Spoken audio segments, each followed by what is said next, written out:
सबसे पहली चीज जो तुमने सुप्रीम डीमन एम्परर बनने के बाद की, वह ये थी कि तुमने अपना नाम छोड़ दिया और चुपचाप रुयन, जो ग्रैंड एम्प्रेस थी, उससे शादी कर ली।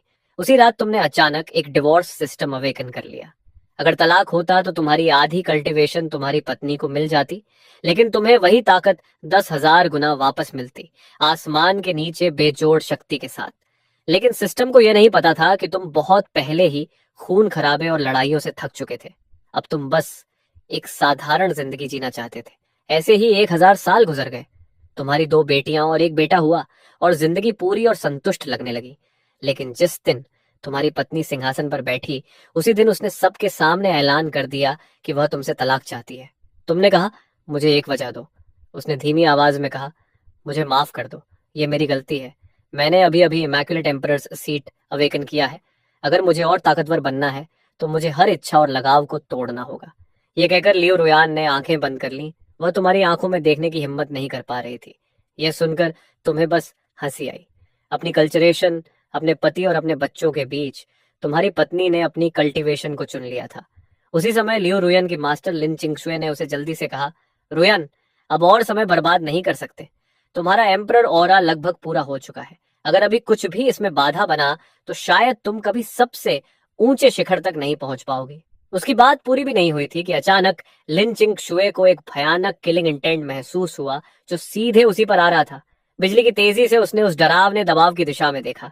वह तुम थे जो अभी तक एम्परर रेल्म तक भी नहीं पहुंचे थे। उसी समय लियो रोयान जल्दी से बोली। उसकी आवाज में विनती थी, मैं तुमसे भीख मांगती हूँ। हमारे इतने सालों के रिश्ते की खातिर मुझे जाने दो।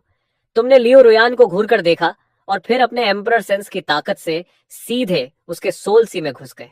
मुझे सच बताओ, क्या कोई तुम्हें इसके लिए मजबूर कर रहा है? ये तुम्हारी आखिरी उम्मीद थी। लियो रोयान यह देखकर हैरान रह गई। वह तो पहले ही ग्रैंड एम्परर रेल्म में पहुंच चुकी थी और उसकी सोल सी में जबरदस्ती घुसने के लिए उससे कई गुना ताकतवर होना पड़ता था। उसने अपने पति को अविश्वास से देखा, लेकिन अगले ही पल उसकी आंखें फिर सख्त हो गईं। नहीं, मुझे माफ कर दो। तुम्हारा चेहरा तुरंत बर्फ जैसा ठंडा हो गया। तब मैं तुम्हारी सफलता की कामना करता हूँ। तुमने हाथ उठाया और वह हेवंस मार्क, जो सालों पहले तुम दोनों को कल्टीवेशन पार्टनर्स के रूप में जोड़ता था, तुरंत टूट गया। उसी समय सिस्टम की आवाज आई, बधाई हो होस्ट, डिवोर्स सफल हो गया। तुम दोनों की कुल कल्चरेशन में से लियो रोयान का हिस्सा लगभग नगण्य है। अब होस्ट की करीब आधी कल्चरेशन तुरंत ट्रांसफर हो जाएगी। एक पल में तुम्हारी आधी कल्टीवेशन गायब हो गई। दूसरी तरफ लियो रोयन, जो अभी अभी ग्रैंड एम्परर रेल्म में दाखिल हुई थी, सीधे तीसरे सब स्टेज तक पहुंच गई। यह देखकर लिंचिंग शुए हैरान रह गई। यह तो डिवाइन टेक्निक है, बिल्कुल डिवाइन टेक्निक। हा हा हा। इमैक्युलेट एम्परर्स सीट सच में हर इच्छा और लगाव को तोड़ने की मांग करता है। यह तलाक लेना बिल्कुल सही फैसला था। तभी सिस्टम फिर बोला, मिलियन फोल्ड कल्चरेशन, रिटर्न सफल। लेकिन होस्ट की आधी कल्चरेशन का 10 लाख गुना इतना ज्यादा है कि इसे एक साथ रिलीज करना संभव नहीं। सिस्टम इसे होस्ट के सोल सी में स्टोर कर देगा। जब भी जितनी जरूरत हो उतनी निकाल सकते हो। एक फ्रेंडली रिमाइंडर, मौजूदा दुनिया तुम्हारी पूरी शक्ति को एक साथ सह नहीं सकती। अगर तुमने ऐसा किया तो पूरी दुनिया ही ढह जाएगी। इसलिए थोड़ा संयम रखो और कोशिश करो कि गलती से दुनिया की हर जीवित आत्मा को खत्म न कर दो। सिस्टम का यह मैसेज देखकर भी तुम्हें जरा भी खुशी नहीं हुई, क्योंकि इस समय तुम्हारे सामने तुम्हारे तीनों बच्चे खड़े थे। कोई रो रहा था, कोई चुप था। सबसे छोटी बेटी रोते हुए बोली, डैडी, मैं नहीं चाहती कि आप चले जाओ। तुमने प्यार से उसकी पेशानी सहलाई और कहा, मत रो मेरी बच्ची, डैडी हमेशा तुमसे प्यार करेगा, मैं वादा करता हूँ। उस पल तुम्हारे दिल में जो भी नरमी बची थी वह सिर्फ अपने बच्चों के लिए थी। उधर लिउ रुयान जानती थी कि मैकुलेट टेम्परर सीट के लिए सिर्फ पति पत्नी का रिश्ता तोड़ना जरूरी है, इसलिए वह बच्चों को अपने साथ रखने के लिए तैयार थी। उसने कहा, बच्चों, मैंने आज से पहले तुम सबसे पूछा था, अब फैसला कर लो, तुम अपनी माँ के साथ रहोगे या अपने पिता के साथ जाओगे। लिu शिक्सुआन पहले से ही अपनी मुट्ठियां कसकर खड़ी थी और सबको बिना हिले देख रही थी। तभी लिन चिंगशुए ने एक सेबर और एक सोर्ड निकाला, एक जुनकन के लिए और एक सिक्सुआन के लिए। ये दोनों बेजोड़ हथियार तुम्हारी माँ ने पहले से तुम्हारे लिए तैयार किए हैं। इस तरफ आओ और ये हथियार तुम्हारे हो जाएंगे। आगे से तुम्हारी माँ ही तुम्हारा सहारा होगी। तुम्हारी नेचुरल टैलेंट और तुम्हारी माँ के रिसोर्सेस के साथ तुम एक दिन जरूर एम्परर रेल्म तक पहुंचोगे। तभी लियो जुनकन, जो अब तक सिर झुकाए खड़ा था, अचानक घुटनों के बल गिर गया और बोला, फादर, मुझे माफ कर दीजिए, मैं माँ के साथ रहना चाहता हूँ। तुमने शांत होकर अपने बेटे के सिर पर हाथ रखा और कहा, अब से पिता तुम्हारी देखभाल नहीं कर पाएगा। अपनी माँ की बात मानना और मेहनत से ट्रेनिंग करना।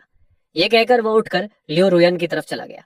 जैसे ही वह उसके पास पहुंचा, लिन चिंगशु ने तुरंत वह बेजोड़ सेबर उसके हाथ में दे दिया। लियो जुनजान की आंखें चमक उठी, जैसे उसे दुनिया का सबसे बड़ा तोहफा मिल गया हो। तभी लिन चिंगशु ने जीत भरी मुस्कान के साथ लियो सिक्सवान की तरफ देखा और कहा, सिक्सवान जल्दी आओ, यह तलवार तुम्हारी है। यह सुनकर लियो सिक्सवान की मुट्ठियां और कस गई। फिर वह धीरे धीरे उनकी तरफ चलने लगी। लेकिन जब वह लियो रुयान के सामने पहुंची तो उसने अपनी माँ को लंबे समय तक घूर कर देखा, फिर अपने डरपोक छोटे भाई को तीखी नजर से देखा और बिना कुछ कहे मुड़कर सीधे तुम्हारी तरफ आ गई। फादर, आपकी बेटी हमेशा आपके साथ खड़ी रहेगी।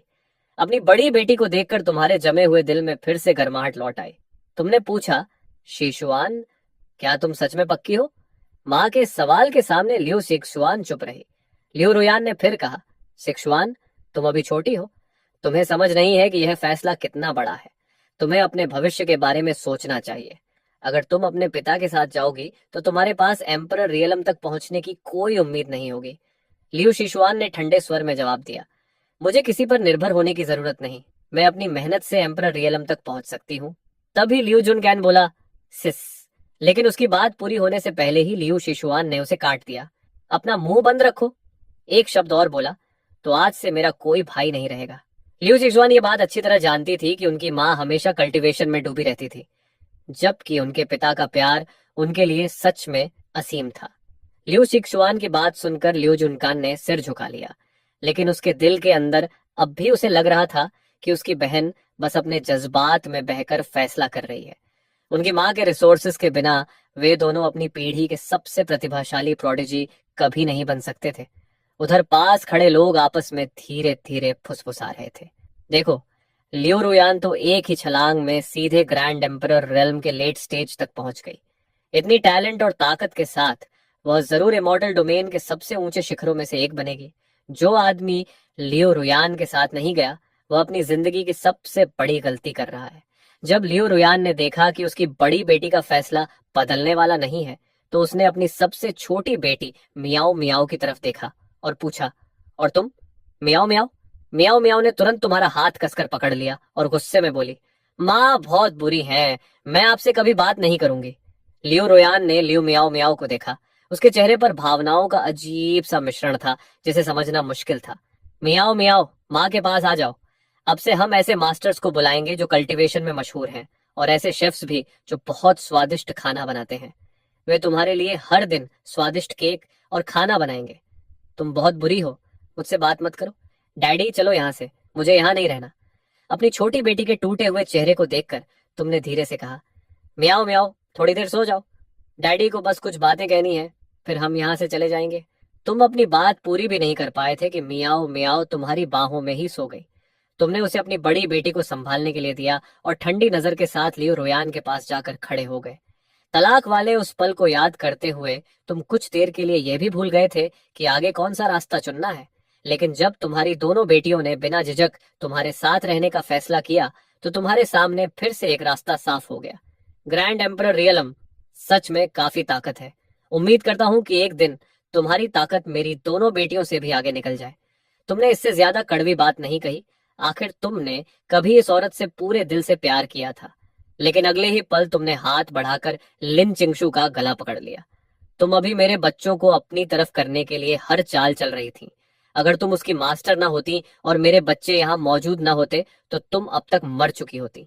ये कहकर तुमने उसे ऐसे फेंक दिया जैसे कोई बेकार चीज हो। फिर अपने बेटे की तरफ देखा और कहा, फादर अब तुम्हारे साथ नहीं होगा, अपना ख्याल रखना। इसके बाद तुम अपनी साली और पुराने दोस्त ये होंग के पास गए। इस बार जब मैं जा रहा हूं तो शायद वापस नहीं आऊंगा, इसलिए अलविदा।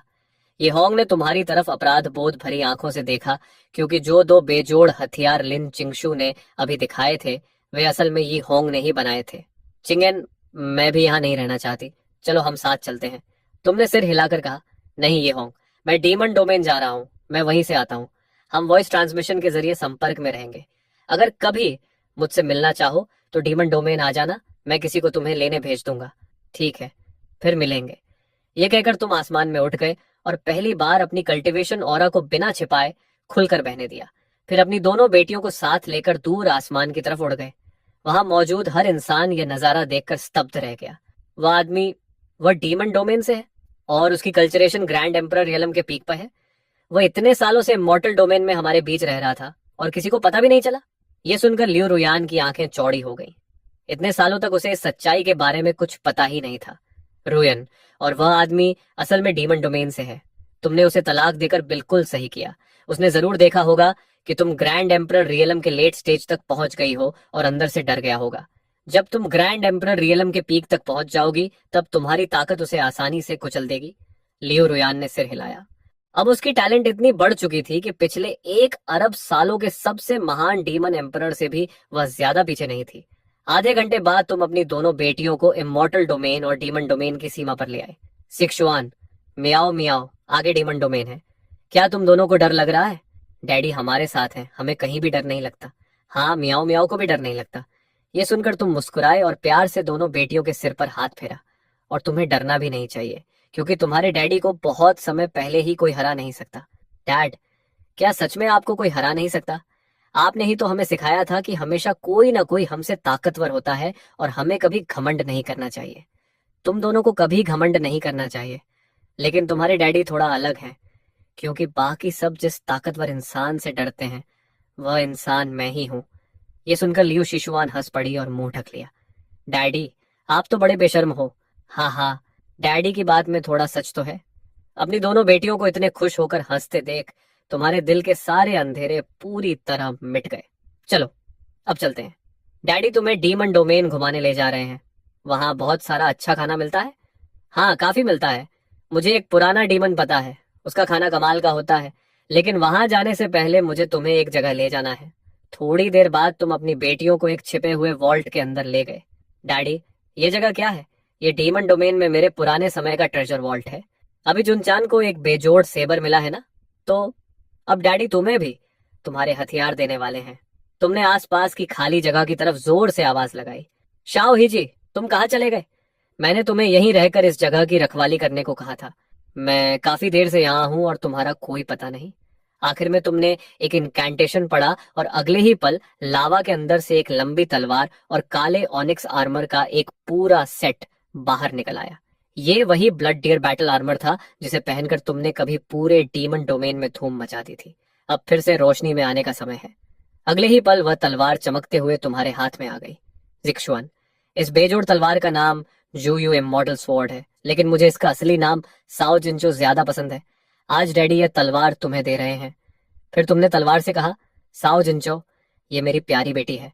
आज से तुम इसकी सेवा करोगे, समझे? तलवार हल्के से कांपी, जैसे उसने हामी भर दी हो। तुमने इशारा किया कि लियू शिक्सुआन तलवार ले ले, लेकिन उसने सिर हिला दिया। यह तलवार बहुत कीमती है, मैं इसे नहीं ले सकती, और अभी मेरी कल्टीवेशन भी इतनी नहीं कि मैं ऐसी तलवार के लायक हूँ। वह हैरान थी, क्योंकि इस तलवार की औरा उसके भाई की बेजोड़ सेबर से 1000 गुना ज्यादा ताकतवर थी। तुम मुस्कुराए और कहा, नहीं शिक्सुआन, तुम्हें चिंता करने की जरूरत नहीं। सिर्फ मेरी बेटी होने और मेरा खून अपने अंदर रखने की वजह से इस दुनिया में ऐसी कोई चीज नहीं है जिसके तुम लायक ना हो। सिर्फ वही चीज है जिनकी तुम्हें जरूरत नहीं। यह सुनकर जिक्सुआन हंस पड़ी। उसने कहा, डैडी, आपने अभी जो कहा वह काफी कूल था, लेकिन किसी तरह थोड़ा मजेदार भी लग रहा है। ऐसा क्यों? तुम मुस्कुराकर बोले। तो फिर इसकी आदत डाल लो, क्योंकि डीमन डोमेन में तुम्हारे डैडी को अपनी इमेज थोड़ी बदलनी पड़ेगी। यहाँ की दुनिया ज्यादा कठोर है। इमॉर्टल डोमेन की तरह यहाँ नियम और शिष्टाचार ज्यादा मायने नहीं रखते। यहाँ बस एक ही बात चलती है, जिसकी मुट्ठी सबसे ताकतवर वही कानून।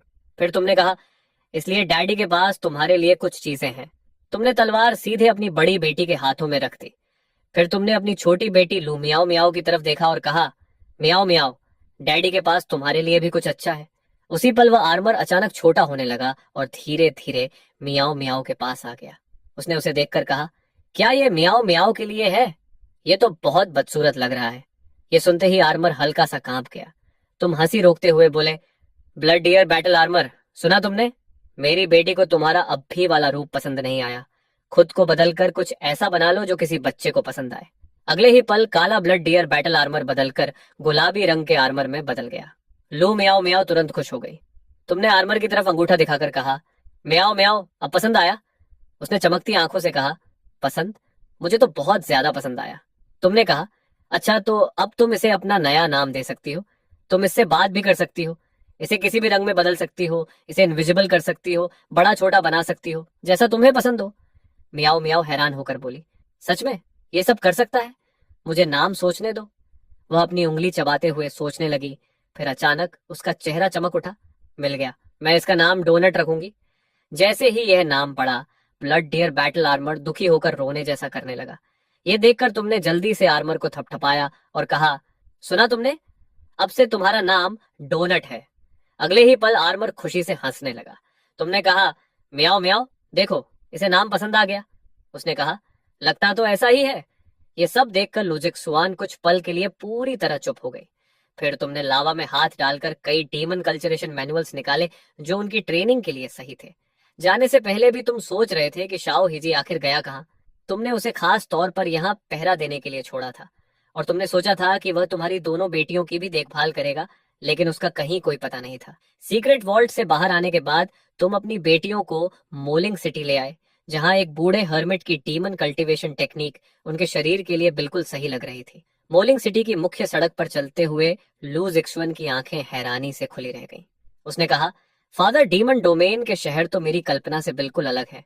मुझे लगा था यहाँ हर जगह बस लड़ाई झगड़ा और मारकाट होती होगी। तुमने कहा, असल में डीमन डोमेन के शहर इमॉर्टल डोमेन के शहरों से इतने अलग नहीं है, बस कल्टीवेशन सिस्टम अलग है। तभी अचानक लू जिक्सवन ने आसमान की तरफ देखकर कहा, फादर देखिए, ऊपर लोग लड़ रहे हैं। आसमान में उस समय कुछ आदमी, जिनके चेहरों पर बुरी मुस्कान थी, एक लाल कपड़े पहने औरत को घेर रहे थे। उनमें से एक बोला, भाइयों जल्दी करो, हमें इस लड़की को पकड़ना है, आज की रात मजेदार होने वाली है। दूसरा बोला, मजा बाद में, पहले ये देखो कि इसके पास क्या क्या चीजें हैं। हालांकि मानना पड़ेगा, ये दिखने में भी काफी अच्छी है। साफ था कि उन लोगों की नजर सिर्फ उस औरत की चीजों पर नहीं थी। तुमने अपनी बेटी से पूछा, क्या तुम उसकी मदद करना चाहती हो? तुम जानते थे कि तुम्हारी बेटी के दिल में न्याय की भावना बहुत मजबूत है। लुजिक सुआन बोली, शायद मुझे इसमें दखल नहीं देना चाहिए। तुमने शांत होकर कहा, इतना मत सोचो, डैडी यहाँ है, और वैसे भी ये डीमन डोमेन की लड़ाई का अनुभव लेने का अच्छा मौका है। वह बोली, लेकिन मेरी कल्टीवेशन अभी भी इमॉर्टल रूइंस की है। अगर मैं लड़ूंगी तो क्या डीमन डोमेन के कल्टीवेटर्स मुझ पर हमला नहीं करेंगे? तुम्हारा चेहरा बिल्कुल शांत था। तुमने कहा, जितने आएंगे उतने गिरेंगे, जैसा तुम्हें सही लगे वैसा करो, चिंता मत करो। यह सुनते ही लुजिक सुआन ने एक पल भी नहीं सोचा। उसने कहा, फादर मैं जा रही हूँ, ये मेरे नए हथियार को आजमाने का अच्छा मौका है। इतना कहकर वह बिजली की तरह गायब हुई और लाल कपड़े वाली औरत के पास पहुंच गई। उसने कहा, फेलो कल्टीवेटर, मैं मदद करने आई हूं। इतना कहकर उसने तलवार से एक ही वार किया। रोशनी की एक तेज चमक हवा में दौड़ी और डीमन डोमेन का एक आदमी उसी जगह मर गया। बाकी चार तुरंत सतर्क हो गए, खासकर जब उन्होंने लू जिक्सुआन के हाथ की तलवार देखी। उनमें से एक बोला, यह तो एक पियरलेस सोर्ड लग रही है। थत, ये दोनों साथ में हैं। दूसरा बोला, रुको, ये लड़की डीमनिक एनर्जी इस्तेमाल नहीं कर रही, ये स्पिरिट एनर्जी है, ये इमॉर्टल रूइंस से है। ये सुनते ही लाल कपड़े वाली औरत के दिल में निराशा छा गई। एक पल पहले उसे लगा था कि कोई उसकी मदद करने आया है, लेकिन अगले ही पल उसे समझ आ गया कि यहाँ मुफ्त में मदद जैसी कोई चीज नहीं होती। उधर लू जिक्सुअन अपने हाथ में पकड़े उस डिवाइन वेपन को देखकर खुद ही हैरान थी। दोनों ही गॉड ट्रांसफॉर्मेशन रेल्म के हथियार थे, लेकिन इस तलवार से तो एक साधारण वार में ही दुश्मन मर गया था।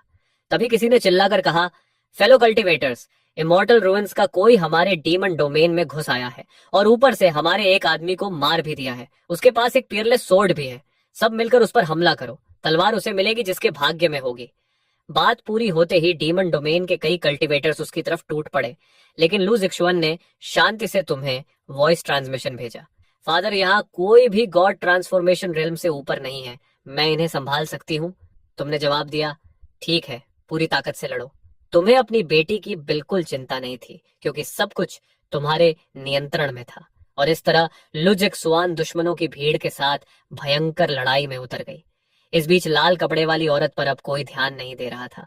उसने लू जिक्सुआन को चारों तरफ से घिरते हुए देखा और उसके दिल में उलझन पैदा हो गई। ये भागने का सबसे अच्छा मौका था, लेकिन थोड़ी देर झिझकने के बाद उसने दांत भींचे और फिर से लड़ाई में कूद पड़ी। वह भी लू जिक्सुआन के साथ मिलकर लड़ने लगी।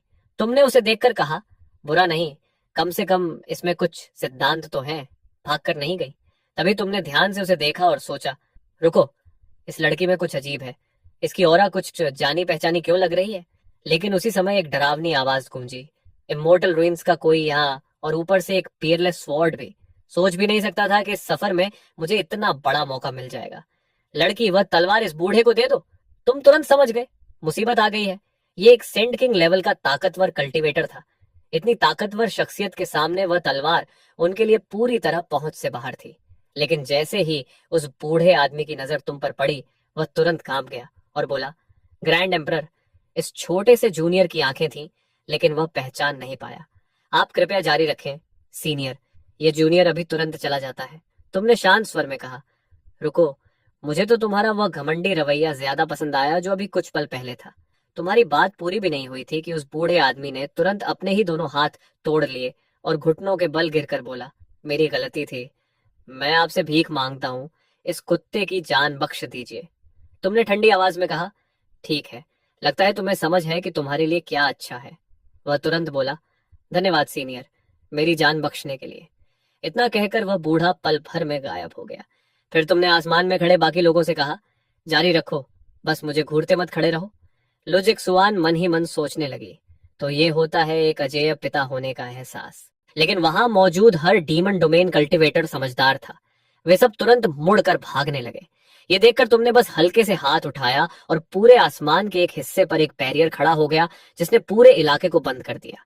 वे घबरा गए, हम फंस गए। उन्होंने पूरी ताकत से बैरियर को तोड़ने की कोशिश की, लेकिन उसका जरा सा भी असर नहीं हुआ। लू जिक्सुआन और लाल कपड़े वाली औरत फिर से लड़ाई में उतर गई। 2.5 मिनट के भीतर ही आसमान में हमला करने आए हर दुश्मन उन दोनों की तलवारों के नीचे मारे जा चुके थे। लू जिक्सुआन जल्दी से तुम्हारे पास आई और बोली, फादर, यह तलवार तो बिल्कुल मेरे लिए ही बनी है। तुमने संतोष से सिर हिलाया और मन ही मन सोचा कि जल्द ही तुम्हें अपनी बेटी के लिए एक सही कल्टीवेशन टेक्निक ढूंढनी होगी, ऐसी जो उसकी कॉन्स्टिट्यूशन से मेल खाए और उसकी पूरी फाउंडेशन को डेमोनिक कल्टीवेशन में बदल दे। क्योंकि इमॉर्टल रूइंस की टेक्निक को यहाँ डीमन डोमेन में इस्तेमाल करना बहुत ध्यान खींचने वाला था। तभी अचानक शून्य से एक ठंडी और डरावनी आवाज गूंजी।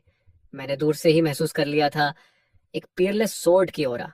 पहले लगा शायद गलती हो गई, लेकिन नहीं, ये सच है। हाँ, लगता है यह सफर बेकार नहीं गया, और यह तो चिंगशी सेक्ट का कोई व्यक्ति निकला। तुम्हारे दिमाग में तुरंत एक पुराने दुश्मन की याद उभरी। तुम्हें याद आया कि बहुत पहले तुमने शिंगशी सेक्ट के हर एम्परर रेल्म पावर हाउस को खत्म कर दिया था। फिर भी मुश्किल से 1000 साल बाद ही उसी सेक्ट से एक नया ग्रैंड एम्परर रेल्म कल्टीवेटर फिर से निकल आया था। तुमने सोचा, खैर, इनका समय तो सही निकला। वह आदमी हंसकर बोला, अच्छा, अगर मुझे सही याद है तो यही शब्द कुछ देर पहले किसी और ने भी कहे थे, लेकिन मुझे अभी तक समझ नहीं आया कि उसने अचानक अपने दोनों हाथ क्यों तोड़ दिए और डरकर भाग गया।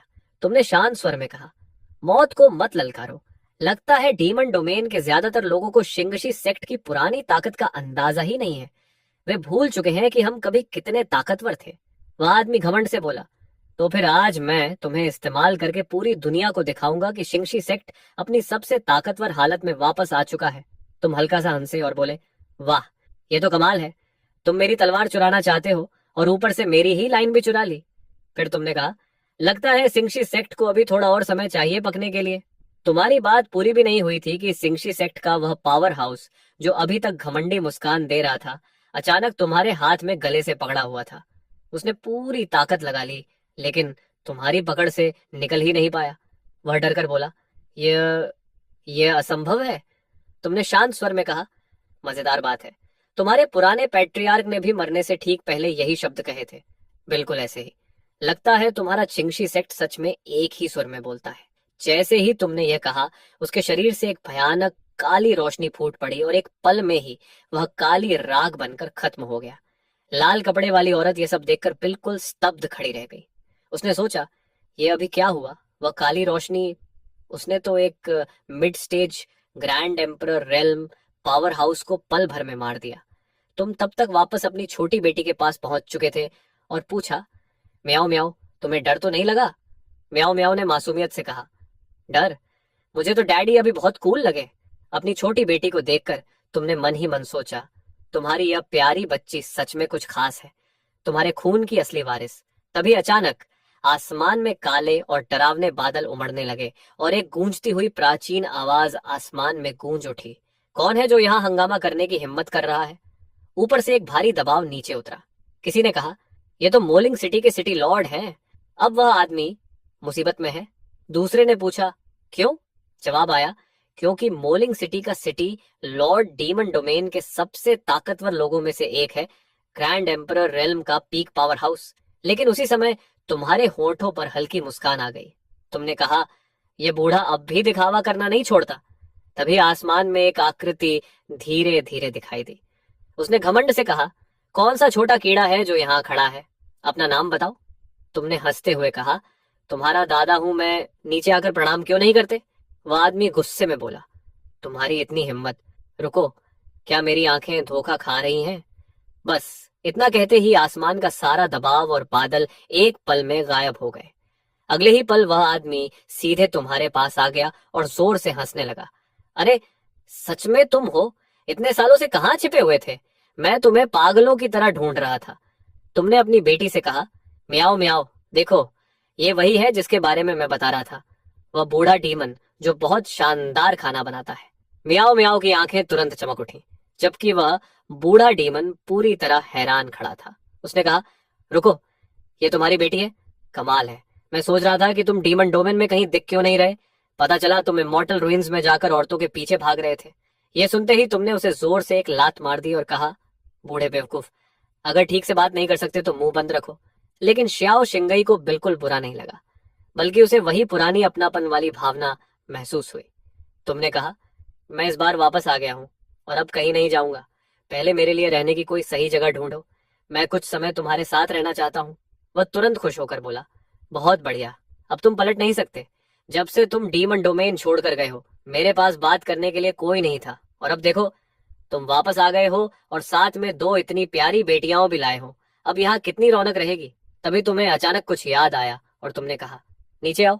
लाल कपड़े वाली औरत के पास सोचने का भी समय नहीं था और अगले ही पल वह तुम्हारे सामने खड़ी थी। उसका शरीर डर से कांप रहा था। तुमने पूछा, तुम्हारा नाम क्या है? उसने झुककर कहा, सीनियर। इस जूनियर का नाम सन मिंगजी है। सन उपनाम सुनते ही तुम तुरंत समझ गए कि इस युवा लड़की की असली पहचान क्या है। तुमने उससे पूछा, क्या तुम्हारे पास कहीं जाने की जगह है? मेरी बेटी पहली बार डीमन डोमेन आई है, उसे यहाँ की ज्यादा चीजों का पता नहीं है। तुम दोनों लगभग एक ही उम्र की हो, इसलिए मुझे चाहिए कि तुम उसे यहाँ की जगह दिखाओ। सन मिंजी ने लियो जिक्सुआन की तरफ ऐसे देखा जैसे किस्मत ने उसे अचानक एक सहारा दे दिया हो। उसने तुरंत सिर हिलाकर कहा, हाँ। तुमने कहा, तो अब से तुम हमारे साथ रहोगी। थोड़ी देर बाद मोलिंग सिटी के बीचों बीच एक शांत आंगन में श्याओ शिंगई मुस्कुराते हुए बोला, बताओ ये जगह कैसी लगी? मैं इतने सालों से यहाँ अकेला रह रहा था, अब जब तुम आ गए हो तो ये तुम्हारी है।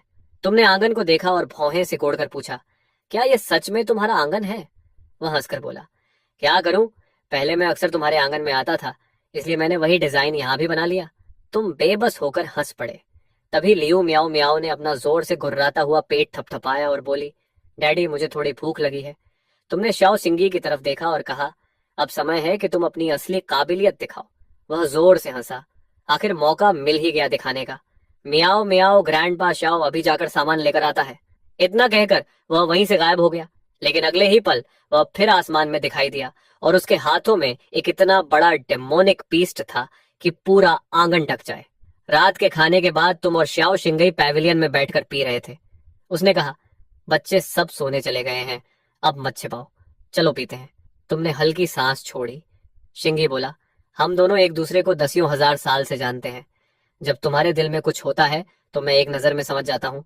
वैसे उन दोनों बच्चों की माँ तुम्हारे साथ क्यों नहीं आई? तुमने उसकी तरफ देखा लेकिन कुछ नहीं कहा। वह बोला, ठीक है, अगर नहीं बताना चाहते तो मत बताओ, इसे मैंने पूछा ही नहीं समझो। चलो पीते हैं, आज तब तक पियेंगे जब तक होश न रहे। उस पल तुम दोनों को किसी से बात करने की जरूरत थी। तुमने गहरी सांस लेकर कहा, उनकी माँ और मैं अलग हो गए। ये सुनते ही श्याओ शिंगई जमसा गया।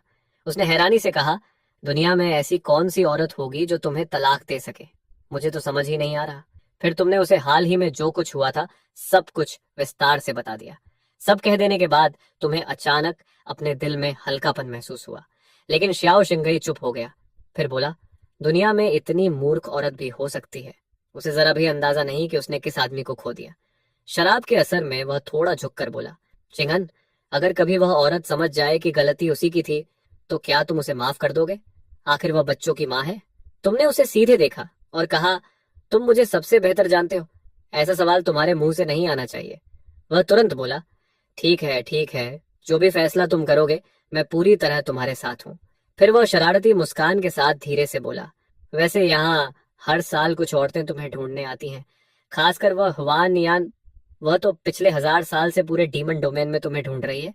मैंने सुना है कि वह तुम्हें ढूंढने इमॉर्टल रूइंस तक भी गई थी, लेकिन वहां गलती से अपनी पहचान एक डीमन डोमेन पावर हाउस के रूप में दिखा दी और वहां के ग्रैंड एम्परर रेल्म कल्टिवेटर्स ने उसे घेर कर हमला कर दिया। वह मुश्किल से जान बचाकर वापस आई और बहुत समय तक घायल हालत में रही। वह लड़की सच में तुमसे प्यार करती है। हुआन यान का बेहद खूबसूरत चेहरा तुम्हारे दिमाग में उभरा। तुमने कहा, वह सच में इमॉर्टल रूइंस तक गई थी। शाओजिंगी बोला, हाँ, लेकिन तुम जानते हो कि उस सीमा को पार करने पर ताकत बहुत कम हो जाती है। वो वहां मरी नहीं, ये तो उसकी किस्मत थी। फिर उसने कहा, ऐसी औरत के बाद भी तुम्हारा दिल नहीं पिघलता?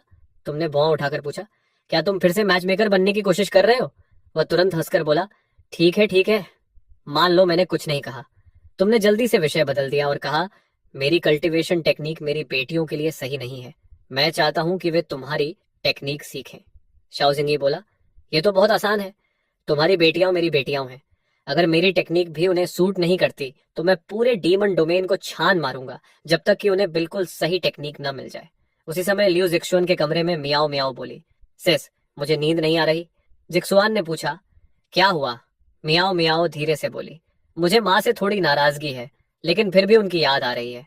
लियू जिक्सुआन ने उसके सिर पर हाथ फेरते हुए कहा, उन्हें याद मत करो। जब तक हमारे पास फादर है, वही काफी है।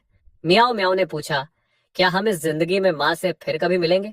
जिक्सुएन बोली, मिलेंगे, लेकिन तब जब हम दोनों ग्रैंड एम्परर रियलम तक पहुंच जाएंगे। तब हम दोनों साथ जाकर उनसे मिलेंगे। मियाओ मियाओ की आंखें चमक उठी। सच? जिक्सुआन बोली, हाँ, और तब मैं खुद उन्हें हराऊंगी और दिखाऊंगी कि उनका फैसला गलत था। म्याओ म्याओ बोली, ठीक है, तब मैं भी मेहनत से ट्रेनिंग करूंगी। हम दोनों मिलकर उन्हें हराएंगे। अगली सुबह तुम दोनों बेटियों को ट्रेनिंग रूम में ले गए और कहा, ओल्ड श्याओ, अब टेक्निक सिखाने का समय है। लियू जीशुआन पालथी मारकर बैठ गई और श्याओ शिंगई की उंगली पर बैंगनी बिजली का एक छोटा गोला बनने लगा। उसने कहा, जिक्सुआन, अभी मैं ये टेक्निक सीधे तुम्हारे सोल सी में भेजूंगा। इसे तुम्हें तुरंत पता चल जाएगा कि यह टेक्निक तुम्हारे शरीर के साथ कंपैटिबल है या नहीं। तभी लियू जिक्सुआन बोली, ग्रैंडपा श्याओ, क्या आप उस छोटे बिजली के गोले को थोड़ा दूर कर सकते हैं? उसे देखकर मुझे अजीब सा लग रहा है। श्याओ शिंगी ने तुरंत तुम्हारी तरफ देखा। तुमने शांत स्वर में कहा, इतनी छोटी सी बात तो तुम संभाल ही सकते हो। वह जल्दी से सिर हिलाया। थोड़ी देर बाद लियू जीशुआन गहरी समझ की अवस्था में चली गई, लेकिन उसी समय लियू मियाओ मियाओ, जो आमतौर पर ट्रेनिंग में कोई दिलचस्पी नहीं दिखाती थी, अचानक बोली, डैडी, मियाओ मियाओ भी ट्रेनिंग करना चाहती है। तुमने हैरानी से अपनी छोटी बेटी को देखा और कहा, ओल्ड श्याओ, मियो मियो को भी कोशिश करने दो। श्याओ शिंगई ने सिर हिलाया। टेक्निक देने के बाद उसने अजीब नजर से तुम्हें देखा और पूछा, जिक्सुआन कब से ऐसी है? तुमने कहा, बचपन से। वह बोला, तो मतलब बिल्कुल शू तियानफई जैसी? तुमने सिर हिलाकर कहा, इतनी भी नहीं, लेकिन यह दिमाग से जुड़ी चीज है, इसमें मैं कुछ नहीं कर सकता। श्याओ शिंगई हंसकर बोला, अरे, तुमने तो शू तियानफई को उसी स्वभाव की वजह से मना कर दिया था, और अब तुम्हारी अपनी बेटी भी वैसी ही निकली। तुमने कहा, बस करो।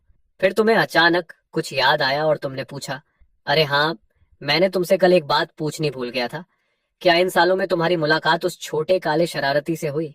श्याओ शिंगई बोला, हाँ, हुई थी, क्योंकि उसने मेरी सबसे ताकतवर तलवार थंडर फ्लेम स्वॉर्ड चुरा ली। यह सुनकर तुम्हारा चेहरा लाल हो गया। तुमने पूछा, फिर? वह बोला, फिर कुछ नहीं। सुनो, तुम्हें मेरी थंडर फ्लेम सोर्ड वापस दिलानी होगी। तुमने कहा, लेकिन वह तो तुम्हारा कॉन्ट्रैक्ट बीस्ट है। मुझे तो यह भी नहीं पता कि वह अभी कहाँ है। तुमने कहा। श्याओ शिंगई ने पूछा, क्या तुम्हारा उसके साथ कॉन्ट्रैक्ट बॉन्ड नहीं है? तुमने शांत होकर जवाब दिया, जब मैं गया था तब उसका आधा बॉन्ड मैंने खुद ही तोड़ दिया था। यह सुनकर श्याओ शिंगई कुछ पल के लिए चुप हो गया। लगभग 2.5 मिनट बाद लियू जिशुआन ने अपनी आंखें खोली और बोली, डैड, ये टेक्निक अच्छी लग रही है, लेकिन फिर भी ऐसा लगता है जैसे कुछ थोड़ा सा ठीक नहीं बैठ रहा। तुमने तुरंत अपनी बड़ी बेटी के सिर पर हाथ रखा और उसकी स्थिति महसूस की। एक पल बाद तुम बोले, ये टेक्निक तुम्हारी कॉन्स्टिट्यूशन के साथ लगभग 90% कंपैटिबल है, बस थोड़ा सा कम है, कोई बात नहीं, डैड तुम्हारे लिए इससे भी बेहतर टेक्निक ढूंढेगा। तभी जिक्सुआन ने पूछा, डैड, क्या इसका मतलब है कि मियाओ मियाओ सच में कल्टीवेशन शुरू कर सकती है? उसी समय श्याओ शिंगई की आंखें हैरानी से फैल गईं। वह चिल्लाया, हे भगवान, मैंने अपनी जिंदगी में कभी किसी को पहली बार टेक्निक आजमाते ही पर्पल लाइटनिंग बनाते नहीं देखा।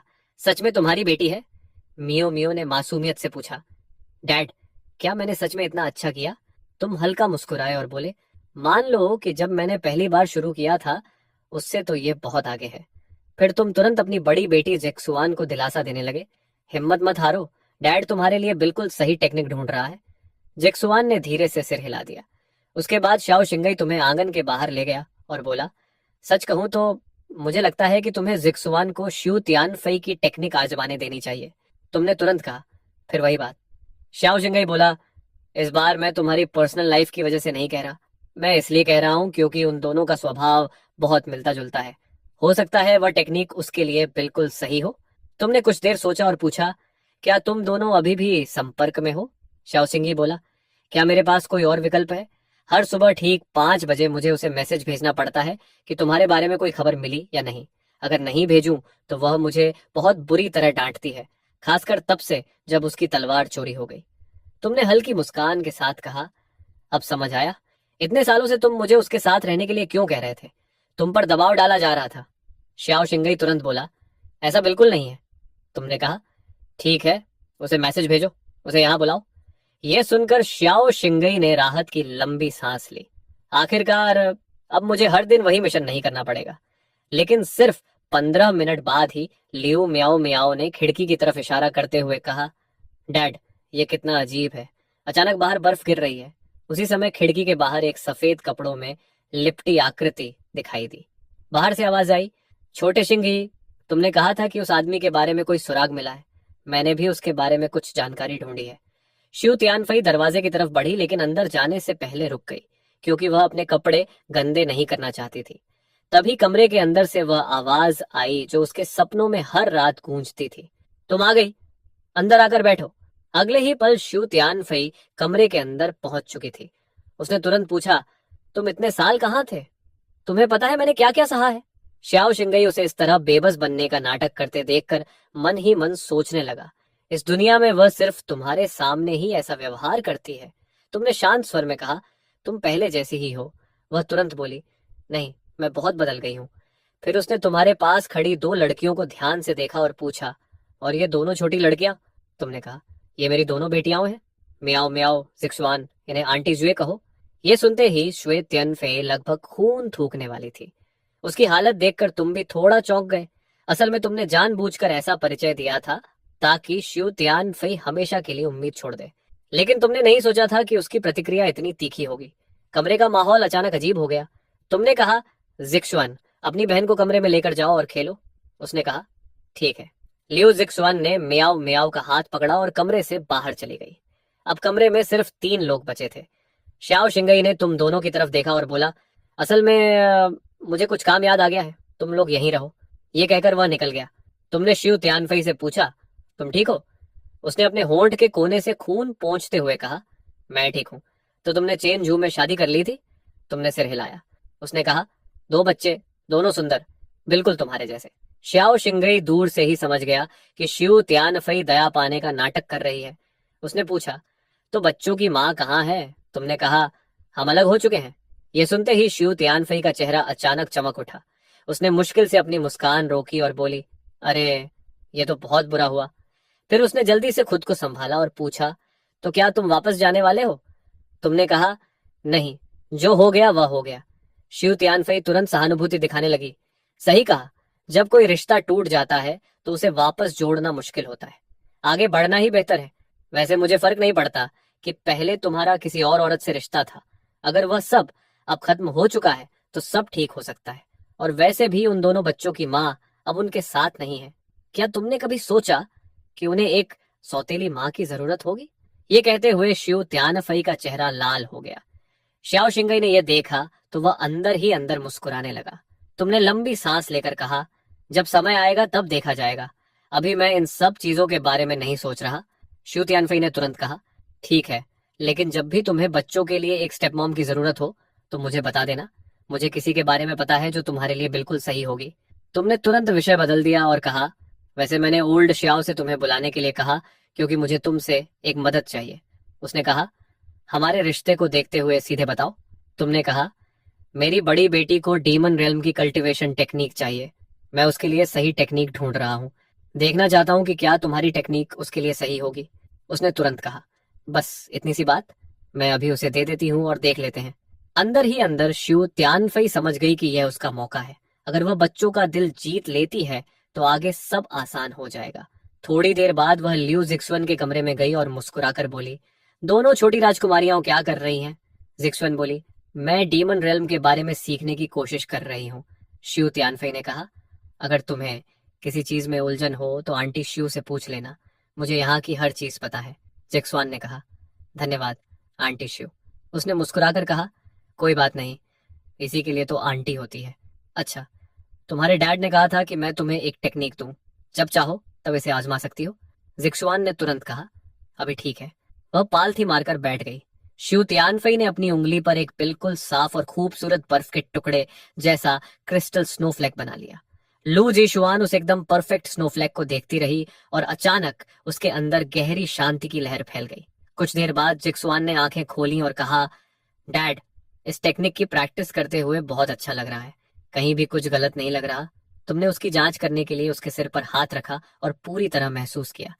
फिर तुमने मुस्कुराकर कहा, बिल्कुल सही, ये टेक्निक तुम्हारे लिए पूरी तरह परफेक्ट है। अब से तुम इसी टेक्निक की ट्रेनिंग करोगी। लेकिन फिर तुमने कहा, उससे पहले डैड को तुम्हारी वह कल्टीवेशन हटानी होगी जो तुमने शंशु में बनाई थी। फिर तुमने ज्वेत यनफे और बाकी लोगों की तरफ देखा और कहा, तुम लोग बाहर जाओ। म्याओ म्याओ ने तुरंत पूछा, डैड, क्या मुझे भी बाहर जाना पड़ेगा?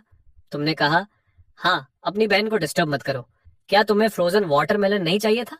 जाओ आंटी सू से पूछो। ये आंटी सू, चलो। लू मियाओ मियाओ ने तुरंत सुयान फई का हाथ पकड़ लिया और सुयान फई का पूरा शरीर साफ साफ झटका खा गया, क्योंकि यह पहली बार था जब किसी ने उसका हाथ पकड़ा था। आंगन में बाहर लू म्याओ म्याओ फ्रोजन वाटरमेलन का एक टुकड़ा मजे से खा रही थी। म्याओ म्याओ, ये लो, ये मैसेज जेड स्लिप रख लो। जब भी तुम्हें इस वाटरमेलन की और जरूरत हो मुझे मैसेज कर देना। लू मियाओ मियाओ ने एक हाथ से अपना मुंह पोंछा और बोली, डील, फ्रोजन वाटरमेलन सबसे अच्छा होता है। और इतना कहकर वो फिर से खुशी खुशी खाने में लग गई। ये देखकर सुयान भाई ने सोचा कि मियाओ मियाओ की पसंद के बारे में थोड़ा और जानना चाहिए। मियाओ मियाओ, क्या तुम्हें बस ठंडी चीजें ही पसंद है?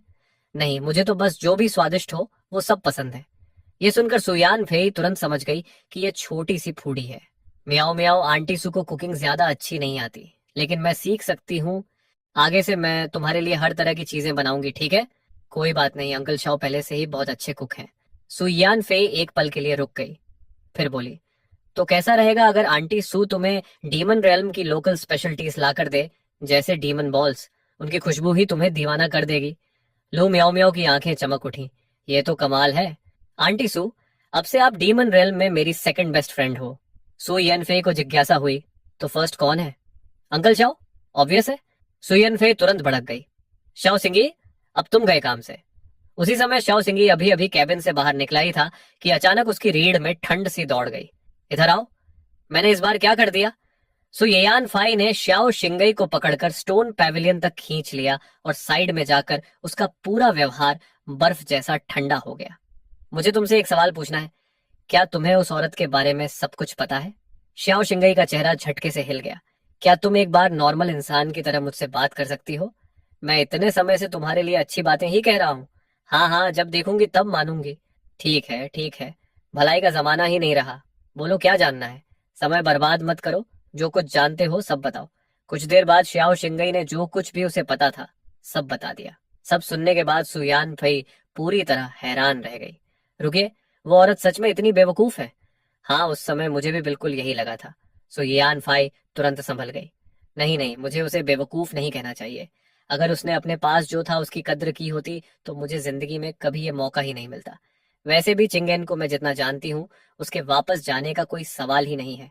इसलिए तुम्हें बस थोड़ी सी मेहनत करनी है और उसके दिल में जगह बनाने की संभावना काफी अच्छी है।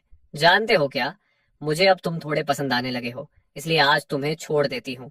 श्याओ शिंगई आधे घंटे तक चुपचाप बैठा रहा। इसी बीच तुमने अपनी बड़ी बेटी की कल्टीवेशन बेस को डीमन रेल्म के स्टैंडर्ड्स के अनुसार बदल दिया और उसे एक पूरा मेजर रेल्म ब्रेक थ्रू करने में मदद भी की। फिर तुम उसे लेकर गार्डन में आ गए। जब तुमने देखा कि सुई यन फे और लू मियाओ मियाओ सच में साथ में मजे कर रही हैं, तो तुम एक पल के लिए खो गए। तुम दोनों जल्दी क्लोज हो गए। सुई यन फे हंस पड़ी। वो क्यूट भी है और स्मार्ट भी। मुझे कैसे पसंद नहीं आएगी? मियाओ मियाओ, चलो अपने डैड को बताओ कि डीमन रेल्म में तुम्हारा नंबर वन बेस्ट फ्रेंड कौन है। आंटी सू। तुम और तुम्हारी बड़ी बेटी ने एक दूसरे की तरफ देखा। सुयान फाई तो कमाल की खिलाड़ी निकली, लेकिन उसी समय तुम्हारे स्पेशल स्टोरेज में रखा मैसेज जेड स्लिप अचानक बज करने लगा। तुमने उसे निकाला तो पता चला कि शंचू से तुम्हारा पुराना दोस्त ओल्ड ही मैसेज भेज रहा है। मैं अब शांचू में नहीं रह सकता, क्या मैं डीमन रियलम में तुम्हारे पास आ सकता हूँ? ओल्ड ही क्या हुआ?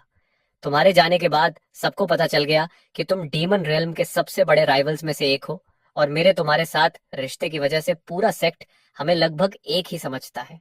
अब लोग कह रहे हैं कि मैंने सेक्ट से गद्दारी की है, कि मैंने डीमन रेल्म के लोगों को अंदर लाया। वैसे भी वो लोग तुम्हारी पीठ पीछे ही बातें करते हैं। क्योंकि तुमने फैसला कर ही लिया है, तो सीधे उस बॉर्डर पर आ जाओ जहां स्यानचू और डीमन रेल्म मिलते हैं। फिर मुझे मैसेज करना, मैं खुद तुम्हें लेने आऊंगा। ठीक है। ओ हाँ, बताना भूल गया, तुम्हारी ex sister in law Liu Yuni भी मेरे साथ आने की जिद कर रही है। तुमने मना नहीं किया, क्योंकि वो एक्स सिस्टर इन लॉ हमेशा तुम्हारे और बच्चों के लिए अच्छी रही थी। मैसेज खत्म होने तक दोनों बेटियां तुम्हारे पास दौड़ कर आ चुकी थीं और तुरंत पूछने लगी, क्या ग्रैंडपा ही और आंटी फिर से आ रहे हैं? तुमने सिर हिलाया और दोनों बेटियां खुशी से झूम उठी। लेकिन जब सू यान फेई ने यह खबर सुनी तो उसकी आंखें धीरे धीरे सिकुड़ गईं। अच्छा, तो अब मैं देखूंगी कि उस औरत की छोटी बहन में कितना दम है। उसी समय कहीं एक ग्रैंड हॉल में सिस्टर, क्या आप बच्चों के लिए कोई संदेश देना चाहेंगे? लियो रोयन ने आंखें बंद कर ली। लंबी चुप्पी के बाद बोली, उनसे कहना कि उनकी माँ की भी अपनी जिंदगी है। उनसे कहना कि मुझसे नफरत मत करें और अपना ख्याल रखना। जल्दी वापस आ जाना। वहां जितना ज्यादा रुकोगे उतना खतरा बढ़ेगा। लियो यूनी ये सब सुनकर पूरी तरह टूट गई और बिना कुछ कहे मुड़कर चली गई।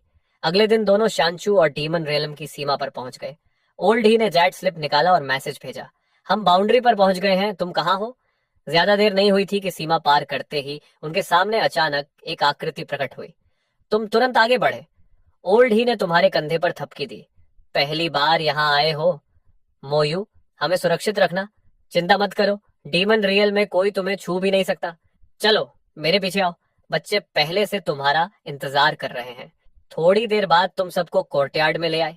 सबका छोटा सा परिचय होने के बाद अचानक सुयान फाई ने तुम्हारी तरफ इशारा किया और नए आए दोनों लोगों से कहा, ओ हाँ, मैं अपना सही परिचय देना भूल गई थी। मैं अभी भी एक्टिवली इन्हें परस्यू कर रही हूँ। जैसे ही ये शब्द गिरे, कमरे का जो माहौल अभी गर्म और सहज हो रहा था वो तुरंत अजीब सा हो गया। तुमने सुहियान फाई को बेबस नजरों से देखा। हाँ, लगता है चिंगेन यहाँ भी काफी पॉपुलर है। ओल्डे खुद को रोक नहीं पाया और सुहियान फाई को ध्यान से देखने लगा। रुको, ये औरत बिल्कुल उस डीमन रेल्म की पावर हाउस जैसी क्यों दिख रही है जिसे उस दिन शांचू के कल्टीवेटर्स ने घेर लिया था? और तुम समझ गए कि ये बातचीत यहीं खत्म करनी होगी। तुम सब लंबा सफर करके आए हो, जरूर थक गए होंगे। पहले सबको आराम करने देते हैं। लेकिन सुयान फेई ने देखा कि तुमने जानबूझकर बात को वहीं खत्म कर दिया और वो तुरंत खुश नहीं हुई। फिर उसने चुपचाप अपनी नजर लियो यूने की तरफ घुमाई, लेकिन देखा कि लियो यूने भी पहले से ही उसे देख रही थी और इस तरह दोनों एक दूसरे को खामोशी से नापने लगी, जैसे बिना बोले ही एक गहरी टक्कर चल रही हो। करीब 2.5 मिनट बाद ओल्ड ही ने जल्दी से तुम्हारा हाथ पकड़ा और तुम्हें पीछे वाले गार्डन में खींच ले गया। अरे चिंगन, क्या तुम और रुयान सच में हमेशा के लिए खत्म हो गए हो? अगर तुम्हें जरूरत हो तो मैं तुम दोनों के बीच पैचअप कराने के लिए जो भी कर सकता हूँ करूंगा। आखिर सबसे पहले तुम दोनों की मुलाकात मैंने ही करवाई थी। जरूरत नहीं, जाने दो। अच्छा, अगर ऐसा ही है तो मैं यहीं हमेशा के लिए रहने वाला हूँ। सच कहूं तो इस बूढ़े आदमी को बस एल्केमी का अध्ययन करना पसंद है। बाहर की दुनिया में मुझे किसी और चीज से फर्क नहीं पड़ता, बस यहाँ मेरे लिए एक सही एल्केमी रूम बनवा दो, वही काफी है। और सबसे बड़ी बात, मुझे तुम्हारे दोनों बच्चे बहुत पसंद हैं। मैं उन्हें स्वस्थ तरीके से बड़ा होते देखना चाहता हूँ। इतना कहते ही होंग की आंखों में हल्की सी उदासी चमक गई, क्योंकि तुम्हें पहले से पता था कि ही होंग की भी कभी एक बेटी थी, लेकिन वो बहुत छोटी उम्र में ही मर गई थी। ठीक है, मैं किसी को कहकर तुम्हारे लिए एल्केमी रूम बनवा देता हूँ। जैसे ही तुम डीमन डोमेन में सेटल हो जाओगे मैं सब कुछ अरेंज करवा दूंगा। ही होंग हल्का सा हंस पड़ा। मैं तुमसे मुफ्त में फायदा नहीं उठा सकता। जब भी तुम्हें एल्केमी की जरूरत हो बस मुझे बुला लेना, मैं फ्री में कर दूंगा। तुम मजाक में बोले, ठीक है, तुमने खुद कहा है, मैं इस फ्री लेबर का पूरा फायदा उठाऊंगा। थोड़ी देर बाद जब तुम हॉलवे में पहुंचे तो सामने लियू यूनई मिल गई, जो अभी अभी तुम्हारी बड़ी बेटी के कमरे से बाहर आई थी। ब्रदर इन लॉ, क्या मैं आपसे अकेले में बात कर सकती हूँ? तुमने एक पल सोचा और फिर मान गए, इसलिए तुम दोनों गार्डन की तरफ चल पड़े। लेकिन सुयान फाई ने यह सब देख लिया। उसने श्याओ शिंगई की तरफ मुड़कर कहा, उसकी बहन तो पहले ही उससे डिवोर्स ले चुकी है, फिर भी वो उसे ब्रदर इन लॉ क्यों बुला रही है और उससे अकेले में बात क्यों कर रही है? क्या उसे नहीं पता कि एक मर्द और औरत का अकेले रहना ठीक नहीं होता? इसमें इतनी बड़ी बात क्या है? वो 1000 साल से उसे ब्रदर इन लॉ कहती आई है, ये एक दिन में कैसे बदल जाएगा? आखिर तुम किसका पक्ष ले रहे हो? श्याओ शिंगई के माथे पर ठंडा पसीना आ गया। मैं जो कहने जा रहा हूँ वो तुम्हें पसंद नहीं आएगा, छोड़ो, मैं चुप ही रहता हूँ। उधर पीछे वाले गार्डन में अपनी पूर्व sister in law Liu Yuni को देखते ही तुम्हें अंदाजा हो गया था कि वो क्या कहना चाहती है। अगले ही पल लियू यूनी अचानक तुम्हारे सामने 90 डिग्री झुक गई। ब्रदर इन लॉ, मैं अपनी बहन की तरफ से आपसे माफी मांग रही हूँ। तुमने गहरी सांस ली। तुम्हें पता था कि वो दिल की अच्छी है। उठो, इसमें तुम्हारी कोई गलती नहीं है। मैंने उसे बचपन से बड़ा होते देखा है, इसलिए मुझे सबसे ज्यादा पता है कि उसे ताकत पाने की कितनी चाह है। लेकिन मैंने कभी नहीं सोचा था कि बात इतनी खराब हो जाएगी। बस अब रहने दो, बात यहाँ तक आ चुकी है, अब वापस लौटना संभव नहीं है। लियू यूनी ने और ज्यादा सिर झुका लिया। अगर और कुछ नहीं है तो चलो वापस चलते हैं। ब्रदर इन लॉ, मैं जोंगरान और अपने छोटे भाई की तरफ से भी आपसे माफी मांगना चाहती हूँ। तुम वहीं खड़े खड़े चुप हो गए। मन में सोचा ये लड़की क्या माफी मांगने के लिए ही पैदा हुई है क्या? फिर तुम मुस्कुरा दिए। अच्छा, माफी मांगना चाहती हो ना, तो कम से कम थोड़ी सिंसेरिटी तो दिखाओ। लियो यूनी शर्मा गई। तो आपको मेरी माफी स्वीकार करने के लिए मुझे क्या करना होगा? फिर तुमने कहा, तो अब से यहीं रहो और वापस मत जाओ। क्या ऐसा कर सकती हो? तुम बस मजाक कर रहे थे, लेकिन ये सुनते ही लियू यूं नहीं बोली, मैं पहले वापस जाकर ठीक से विदा कहकर आ सकती हूँ। तुम मन ही मन बोले, अरे यार, ठीक है, अब मैं मजाक नहीं कर रहा, मैं तुम्हारी माफी स्वीकार करता हूँ, अब खुश? मुझे तो समझ ही नहीं आता तुम्हें क्या कहूँ। लियो यूनई थोड़ी निराश सी दिखी। ये देखकर तुम मुड़े और कोर्टयार्ड की तरफ वापस चल पड़े। वहां पहुंचकर तुमने देखा कि ही होंग अपने हाथ में पकड़े डिवाइन वेपन को बड़े ध्यान से घूर रहा था। तुम्हें देखते ही होंग जल्दी से बोला, ये तुम्हारा पियरलेस डिवाइन वेपन आखिर तुम्हें कहाँ मिला? इस स्तर की एल्केमी स्किल और इस ग्रेड की धातु मैंने कभी नहीं देखी। ये सच में नेक्स्ट लेवल है, और जिसने भी ये ट्रेजर बनाया है उसकी एल्केमी लेवल तुमसे भी कहीं ज्यादा है। अगर तुम्हें दिलचस्पी हो तो मैं उसे तुम्हें सिखाने के लिए बुला सकता हूँ। ही होंग तुरंत उत्साहित हो गया। सच में? ऐसा पावर हाउस मुझे अपने पास सीखने देगा?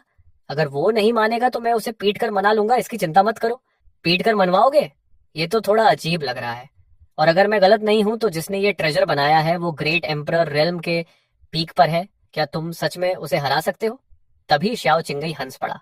ब्रदर है, बस उस पर भरोसा रखो। डीमन डोमेन में कोई उसकी बात नहीं टालता, वरना पिटाई होती है। ये सुनते ही होंग और लियो यूनी दोनों चौंक गए। हाँ हाँ, बढ़िया है, ऐसे में मैं ट्यान्यू वॉल्ट जाकर कुछ अच्छे मटेरियल्स ले आता हूँ। फिर तुमने लियो यूनी की तरफ इशारा करते हुए कहा, वैसे तुम लोगों में जो ग्रेट एम्परर रेल्म में नहीं पहुंचे हो, मेरे साथ आओ। वहां एक जगह है जो तुम्हारे फिजिक को क्लींस कर सकती है, ताकि बाद में ग्रेट एम्पर रियलम में ब्रेक थ्रू करना आसान हो जाए। फिर तुमने श्याओ चिंगई से कहा, ओल्ड श्याओ, तुम्हारे पास वांग डुआनशान का ट्रांसमिशन मार्क है ना? उसे यहाँ आने को कहो, मुझे उससे एक और एल्केमी रूम बनवाना है, और बाद में वो एल्केमी में भी मदद करेगा। श्याओ चिंगई ने तुरंत सिर हिलाया। फिर तुम चारों को लेकर वहां से निकल गए। इसके बाद श्याओ चिंगई ने ट्रांसमिशन जैड स्लिप निकाला। हेलो वांग डुआनशान, हाँ मैं ही हूँ फिर से। अगर तुम हो तो बाय। रुको रुको, बाय का क्या मतलब? इस बार मैं तुम्हें नहीं बुला रहा, तो फिर कौन बुला रहा है? जाहिर है वही आदमी। अभी तुरंत यहाँ आ जाओ, उसे एल्केमी में तुम्हारी मदद चाहिए और यहाँ एक एल्केमी रूम भी बनवाना है। तुम फिर से मुझे बेवकूफ बनाने की कोशिश कर रहे हो। पिछली बार भी तुमने कहा था कि वो वापस आ गया है और मुझे बुलाकर अपने लिए वेपन फोर्ज करवा लिया था। क्या मैं फिर से फंस जाऊंगा? इस बार सच में आया है। मैं कसम खाता हूँ, अगर मैं झूठ बोल रहा हूँ तो मैं तुम्हारा पोता। हाँ हाँ हाँ, तुम पहले भी एक बार मेरे पोते बन चुके हो। श्याओ चिंगी थोड़ी देर चुप रहा, फिर बोला, अगर विश्वास नहीं है तो शुई तियान फई से पूछ लो, वो मेरे पास ही खड़ा है। तभी शुई तियान फई की आवाज आई, हाँ वो सच में वापस आ गया है। ओह, तो तुम और श्याओ चिंगी अब ज्यादा चालाक हो गए हो। इस बार उसकी आवाज की नकल भी नहीं कर रहे, अब श्वी तियनफे की आवाज कॉपी कर रहे हो। आवाज तो काफी असली लग रही है, लेकिन मैं फिर भी नहीं आ रहा। हाँ हाँ, अगर हिम्मत है तो आकर मुझे पीट लो। अगले ही पल उसने ट्रांसमिशन काट दिया। उसी समय डीमन डोमेन के पूर्वी बैरन लैंड्स के ऊपर आकाश में तुम खड़े थे। सामने के परिचित दृश्य को देखकर तुम्हारे चेहरे पर हल्की मुस्कान आ गई, क्योंकि यही वो जगह थी जहां से तुमने डीमन डोमेन में सबसे ताकतवर बनने की शुरुआत की थी। और वही जक्सन ब्लैक नाइट जो एक ही पल में ग्रेट एम्परर लेवल के एक्सपर्ट को मार सकता था, तुम्हें यही मिला था। फिर तुमने गंभीर नजरों से उन चारों को देखा और कहा, मेरे पास ही रहना। जब हम और अंदर जाएंगे तो मेरी एनर्जी शील्ड से बाहर मत जाना, वरना बची हुई डेमोनिक फ्लेम्स और लाशों की ऊर्जा तुम्हें चीर कर रख देगी। फिर तुमने सिर्फ लियो जिक्सवान की तरफ मुड़कर कहा, जिक्सवान, अपनी छोटी बहन का ध्यान रखना, उसे इधर उधर भागने मत देना। ये सुनते ही मियाओ मियाओ जल्दी से बोली, चिंता मत करो सिस, मैं अच्छे से बिहेव करूंगी। इन चारों में से केवल सन मिंगजी ही सच में समझता था कि ट्यान्यू डीमन कैवर्न कितना भयानक स्थान है। वहां कितने ही ग्रेट एम्परर गिर चुके थे, यहाँ तक कि पीक एक्सपर्ट्स भी कई मारे जा चुके थे। इसके बाद तुम चारों को लेकर रोशनी की एक लकीर बन गए और सीधा नीचे की ओर गिरते हुए उड़ गए। ऊपर से देखने वालों ने कहा, ये लोग क्या कर रहे हैं? ये तो सीधे स्काईफॉल डीमन केव के दिल में उड़ते जा रहे हैं। लगता है इन्हें मरने का शौक है। जब तुम उस विशाल गड्ढे में घुसे तो जरा भी धीमे नहीं हुए, बल्कि और तेज हो गए और पलक झपकते ही लगभग 3 मील की गहराई तक पहुंच गए। यही जगह ठीक है। तुमने हाथ हिलाया और तुरंत तुम्हारे चारों ओर लगभग 10 झांग के दायरे में एक विशाल लाइट शील्ड फैल गया। तुम लोग यहीं अपने शरीर को टेम्पर करो, मैं और अंदर जाकर कुछ मटेरियल्स लेकर आता हूँ। इस शील्ड से बाहर मत निकलना, और अगर आसपास कोई दिखाई दे तो उसे इग्नोर करना। कोई ताकतवर इंसान तुम्हें नुकसान नहीं पहुंचा सकता। मियाओ मियाओ ने कहा, ठीक है डैड, मैं आपका इंतजार करूंगी। इतना कहकर तुम और गहराई में उड़ गए। पहले जब तुम अपनी पीक ताकत पर थे तब भी तुम मुश्किल से 35 मील तक ही जा पाते थे, लेकिन अब जब तुम वापस आ चुके थे तो तुमने सोचा कि इस बार बिल्कुल सबसे नीचे तक जाओगे और जितना हो सके उतना स्काई फॉल डिवाइन गोल्ड लेकर आओगे। लगभग 25 मील की गहराई पर पहुंचकर तुम हैरान रह गए, क्योंकि वहां एक बेहद खूबसूरत महिला खड़ी थी। तुमने उसे बस एक नजर देखा और बिना रुके उसके पास से गुजरते हुए और नीचे की ओर बढ़ गए। उसी समय उस महिला ने अपने पास एक काली रोशनी को बिजली की तरह गुजरते देखा और चौंक कर बोली, असंभव, इस गहराई पर कोई इतनी तेजी से नीचे कैसे उड़ सकता है? कुछ ही क्षण बाद तुम 35 मील की गहराई पर पहुंच गए, जहां तुम पहले ही सारा स्काईफॉल डिवाइन गोल्ड ले चुके थे। तुमने कहा, ठीक है, अब देखते हैं दोगुनी ताकत के साथ मैं कितना नीचे जा सकता हूँ। 2.5 मिनट बाद तुम 45 मील की गहराई तक पहुंच गए और वहां से चक्की के पार्ट जितने बड़े स्काईफॉल डिवाइन गोल्ड के 2 टुकड़े इकट्ठा कर ली। फिर तुमने नीचे झांका और कहा, लगता है ये केव कुल मिलाकर करीब 50 मील गहरी है, लेकिन इस गहराई पर दोगुनी ताकत भी काफी नहीं है। अब ताकत को 3 गुना करना पड़ेगा। अगले ही पल तुम्हारी कल्टीवेशन अचानक 3 गुना तक बढ़ गई और तुम मुस्कुराए। वाह, ताकतवर होना सच में अच्छा लगता है, क्योंकि सारी असहजता तुरंत गायब हो गई। करीब 15 मिनट बाद तुम स्काईफॉल डीमन केव के बिल्कुल तल तक पहुंच गए और गड्ढे के बीचों बीच हवा में तैरता हुआ स्काईफॉल डिवाइन गोल्ड का एक विशाल टुकड़ा दिखाई दिया। तुम्हारी आंखें चमक उठी। सिर्फ इस एक टुकड़े से ही ढेर सारी चीजें फोर्ज की जा सकती हैं। तभी तुमने ध्यान से उस गोल्ड को देखा तो उसके अंदर कुछ अजीब दिखाई दिया। एक पारदर्शी ऊर्जा का गोला जो ऐसे धड़क रहा था जैसे जिंदा हो। तुमने कहा, ये अंदर क्या है? ऐसा लग रहा है जैसे ये जिंदा हो। उसी पल उस ऊर्जा ने तुम्हारी तरफ एक भयानक हमला कर दिया। तुम हल्का सा मुस्कुराए। छोटी सी चीज है, लेकिन जिंदा भी है और काफी अग्रेसिव भी। तुमने बस एक हाथ हिलाया और उसकी सारी डरावनी शक्ति को उड़ा दिया। फिर बोले, देखता हूँ असल में तुम हो क्या। तुम आगे बढ़े, लेकिन हर कदम पर उस गोल्ड के अंदर की ऊर्जा जोरदार लहरें निकालकर तुम्हें रोकने लगी। तुम हंसे, काफी जिद्दी हो। क्या सच में सोचती हो कि मुझे नुकसान पहुंचा सकती हो? जब तुम आखिर उस गोल्ड तक पहुंचे और अपनी डार्क पावर उससे छुआई तो उसके अंदर की ऊर्जा अचानक शांत हो गई। तुमने महसूस किया कि यह चीज जक्सियन ब्लैक फ्लेम से डर रही है। पहले भी जब तुम स्काईफॉल डिवाइन गोल्ड लेते थे तो उसी फ्लेम से उसकी ऊर्जा को दबा देते थे, लेकिन फिर भी तुम्हें समझ नहीं आया कि यह चीज आखिर है क्या। इसलिए तुमने सोचा इसे साथ ले जाना ही बेहतर होगा, शायद कोई और पहचान सके। इसी दौरान केव के 3 मील अंदर जहां तुम्हारी शील्ड थी, वहां 25 मील वाली वही महिला दूर से उस लाइट शील्ड को उत्सुकता से देख रही थी और सोच रही थी, ये क्या है? इतने कम कल्टीवेशन वाले लोग इसके अंदर जिंदा कैसे हैं? अचानक उसकी नजर लियो यूनाई पर टिक गई और वो बोली, रुको, इस लड़की के पास इनेट फॉर्मेशन फिजिक है। मेरी पूरी राइटियस टैलेंट में भी ऐसा कुछ नहीं है। अगर इतनी प्रतिभा है तो ये मेरी डिसाइपल बनेगी। आखिरकार मुझे अपना सक्सेसर मिल गया। लेकिन जैसे ही वो लियो यूनी के पास जाने लगी, उसकी आंखें अचानक ठंडी हो गईं, क्योंकि उसने महसूस किया कि लियो यूनाई से इमॉर्टल रूइंस की स्पिरिचुअल एनर्जी निकल रही है। तभी लियो यूनाई ने भी आंखें खोलकर उसकी तरफ देखा और पूछा, क्या आपको मुझसे कुछ काम है?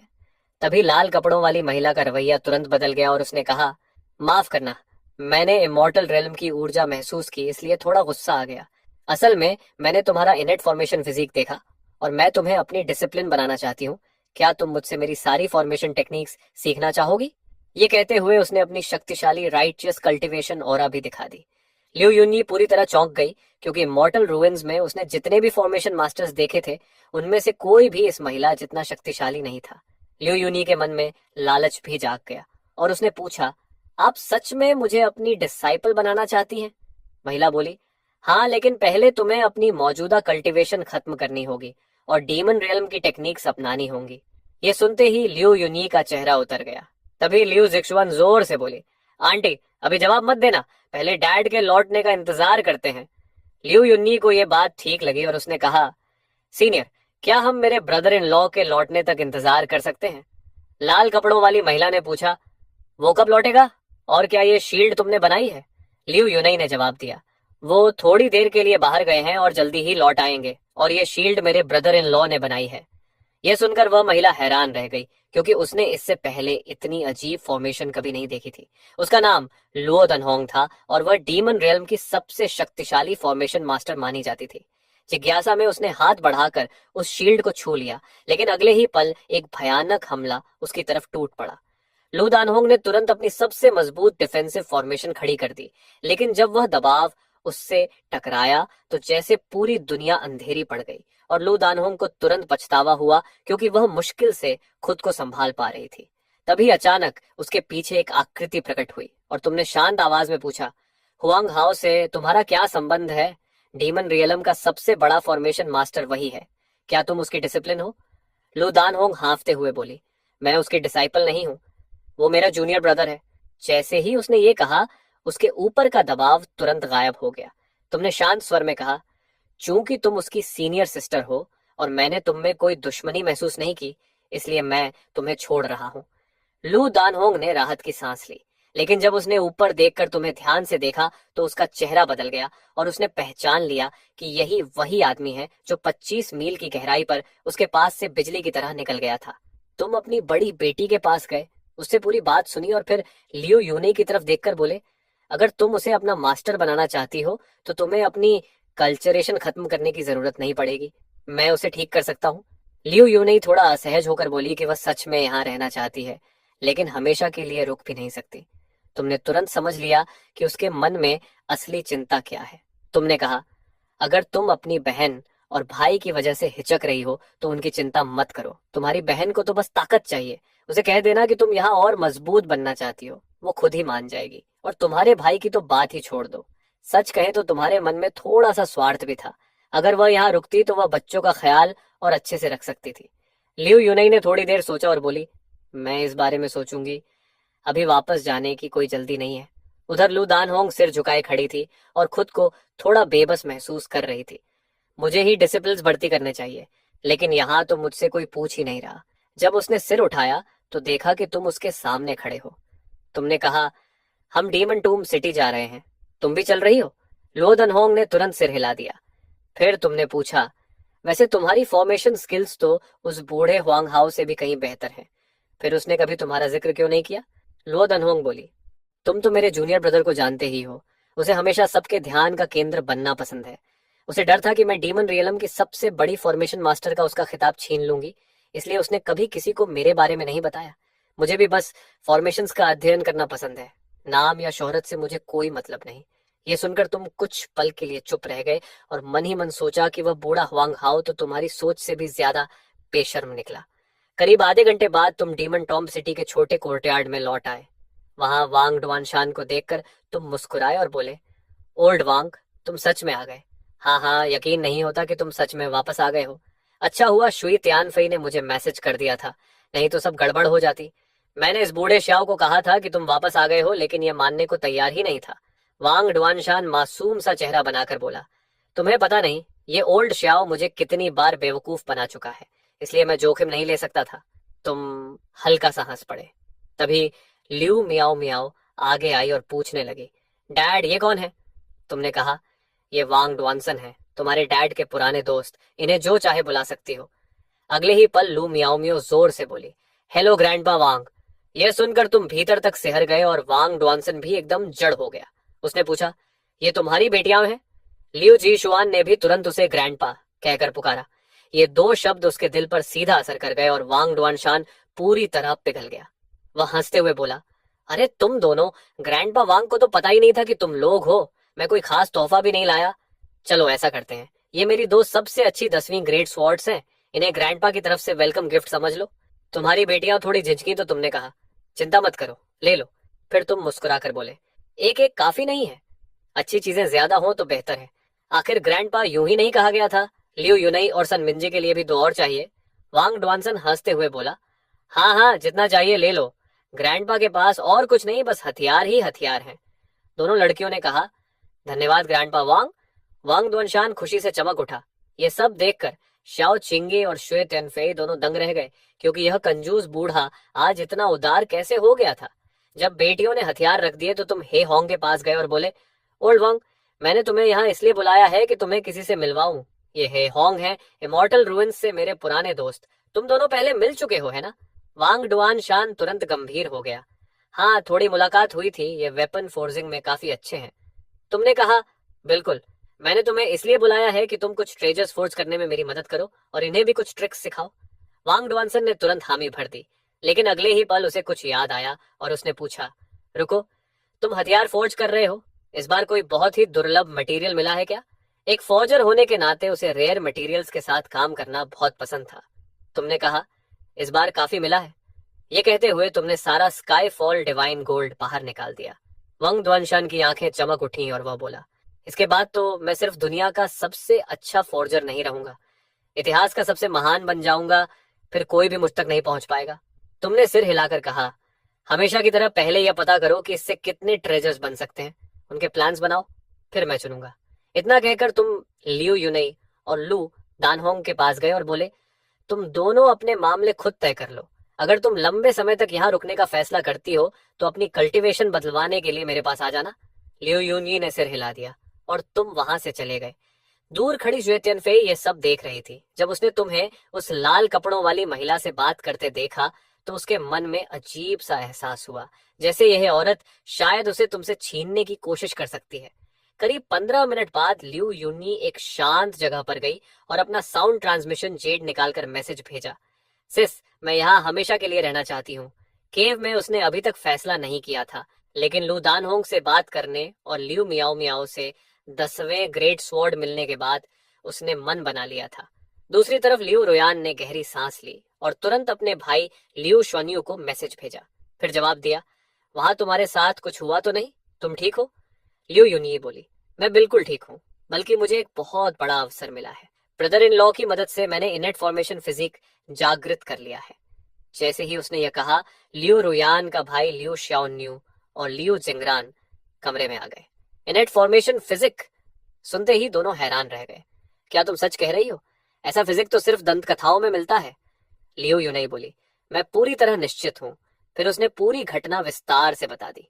लियू रुयन सब सुनकर भौहें चढ़ाते हुए बोली, यह सब कुछ बहुत आसान और संदिग्ध लग रहा है, और वह महिला उसके दोस्त की सीनियर सिस्टर है। कहीं तुम्हें धोखा तो नहीं दिया जा रहा? लियू यूनई ने तुरंत कहा, ब्रदर इन लॉ ऐसे नहीं है, उनकी पहचान बहुत खास है, मुझे अभी हाल ही में पता चला।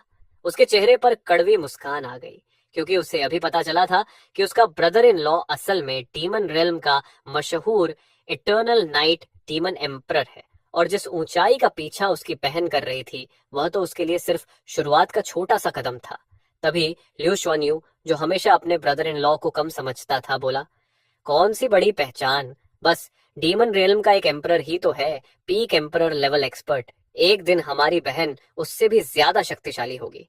इटर्नल नाइट डीमन एम्परर के बिल्कुल पास खड़ी लियू यूनी के मन में अजीब सा द्वंद्व चल रहा था। उसने सोचा कि बेहतर होगा वह और कुछ न कहे, क्योंकि सच बोलने से उसकी बहन का कल्टीवेशन हार्ट टूट सकता है। उसने कहा, ब्रदर इन लॉ यहाँ बहुत शक्तिशाली हैं और उन्होंने मेरे लिए सब कुछ पहले ही तय कर दिया है, इसलिए मेरी चिंता मत करो। लिu शुआन्यू का सिर सुन्न हो गया और वह बोला, सेकंड सिस्टर, क्या उस आदमी ने तुम्हारा ब्रेन वॉश कर दिया है? तुम उसकी इतनी रक्षा क्यों कर रही हो? लिu यूनी अचानक गुस्से में बोली, मुझे बहुत अच्छी तरह पता है कि ब्रदर इन लॉ किस तरह के इंसान हैं, और अगर तुमने एक बार भी उनके बारे में बुरा कहा तो तुम मेरे भाई नहीं रहोगे। माहौल गर्म होते देख लिu रुयन ने कहा, यूनी शांत हो जाओ, अभी के लिए इस बात को यहीं खत्म करते हैं, तुम थोड़ा और सोच लो, बाद में फिर बात करेंगे। इतना कहकर लिu रुयन ने कनेक्शन काट दिया, लेकिन लिu यूनी समझ चुकी थी कि उसकी बहन क्या करने वाली है, इसलिए उसने तुरंत ही होंग को एक मैसेज भेज दिया। दृश्य बदलकर इमोर्टल रुइंस में चला जाता है, जहां लिu श्याओन्यू दांत भींच कर कह रहा था, एल्डर वो कॉल उठा ही नहीं रहा, आखिर हो क्या रहा है? सिस, यहाँ कुछ बहुत ही संदिग्ध चल रहा है, रुको मैं फिर से कोशिश करता हूँ, शायद वह अभी व्यस्त हो। तभी जो लिu जिंगरान चुपचाप एक तरफ खड़ा था अचानक बोला, मॉम, मुझे लगता है आंटी सच कह रही हैं, डैड वैसे इंसान नहीं है। यह सुनकर लिu शुआन्यू तुरंत भड़क गया, डैड वैसे नहीं है? लिu जिंगरान, ऐसा मत दिखाओ जैसे तुम अपने डैड को बहुत जानते हो। तुम्हारी मॉम के उन्हें छोड़ने से पहले क्या तुम्हें कभी लगा था कि वह डीमन रियल्म से है? ये सुनते ही लिu जिंगरान पूरी तरह चुप हो गया। तभी मैसेज जेड अचानक चमक उठा, रुयान, इतनी जल्दी क्या है, तुम्हें मुझसे कुछ काम था?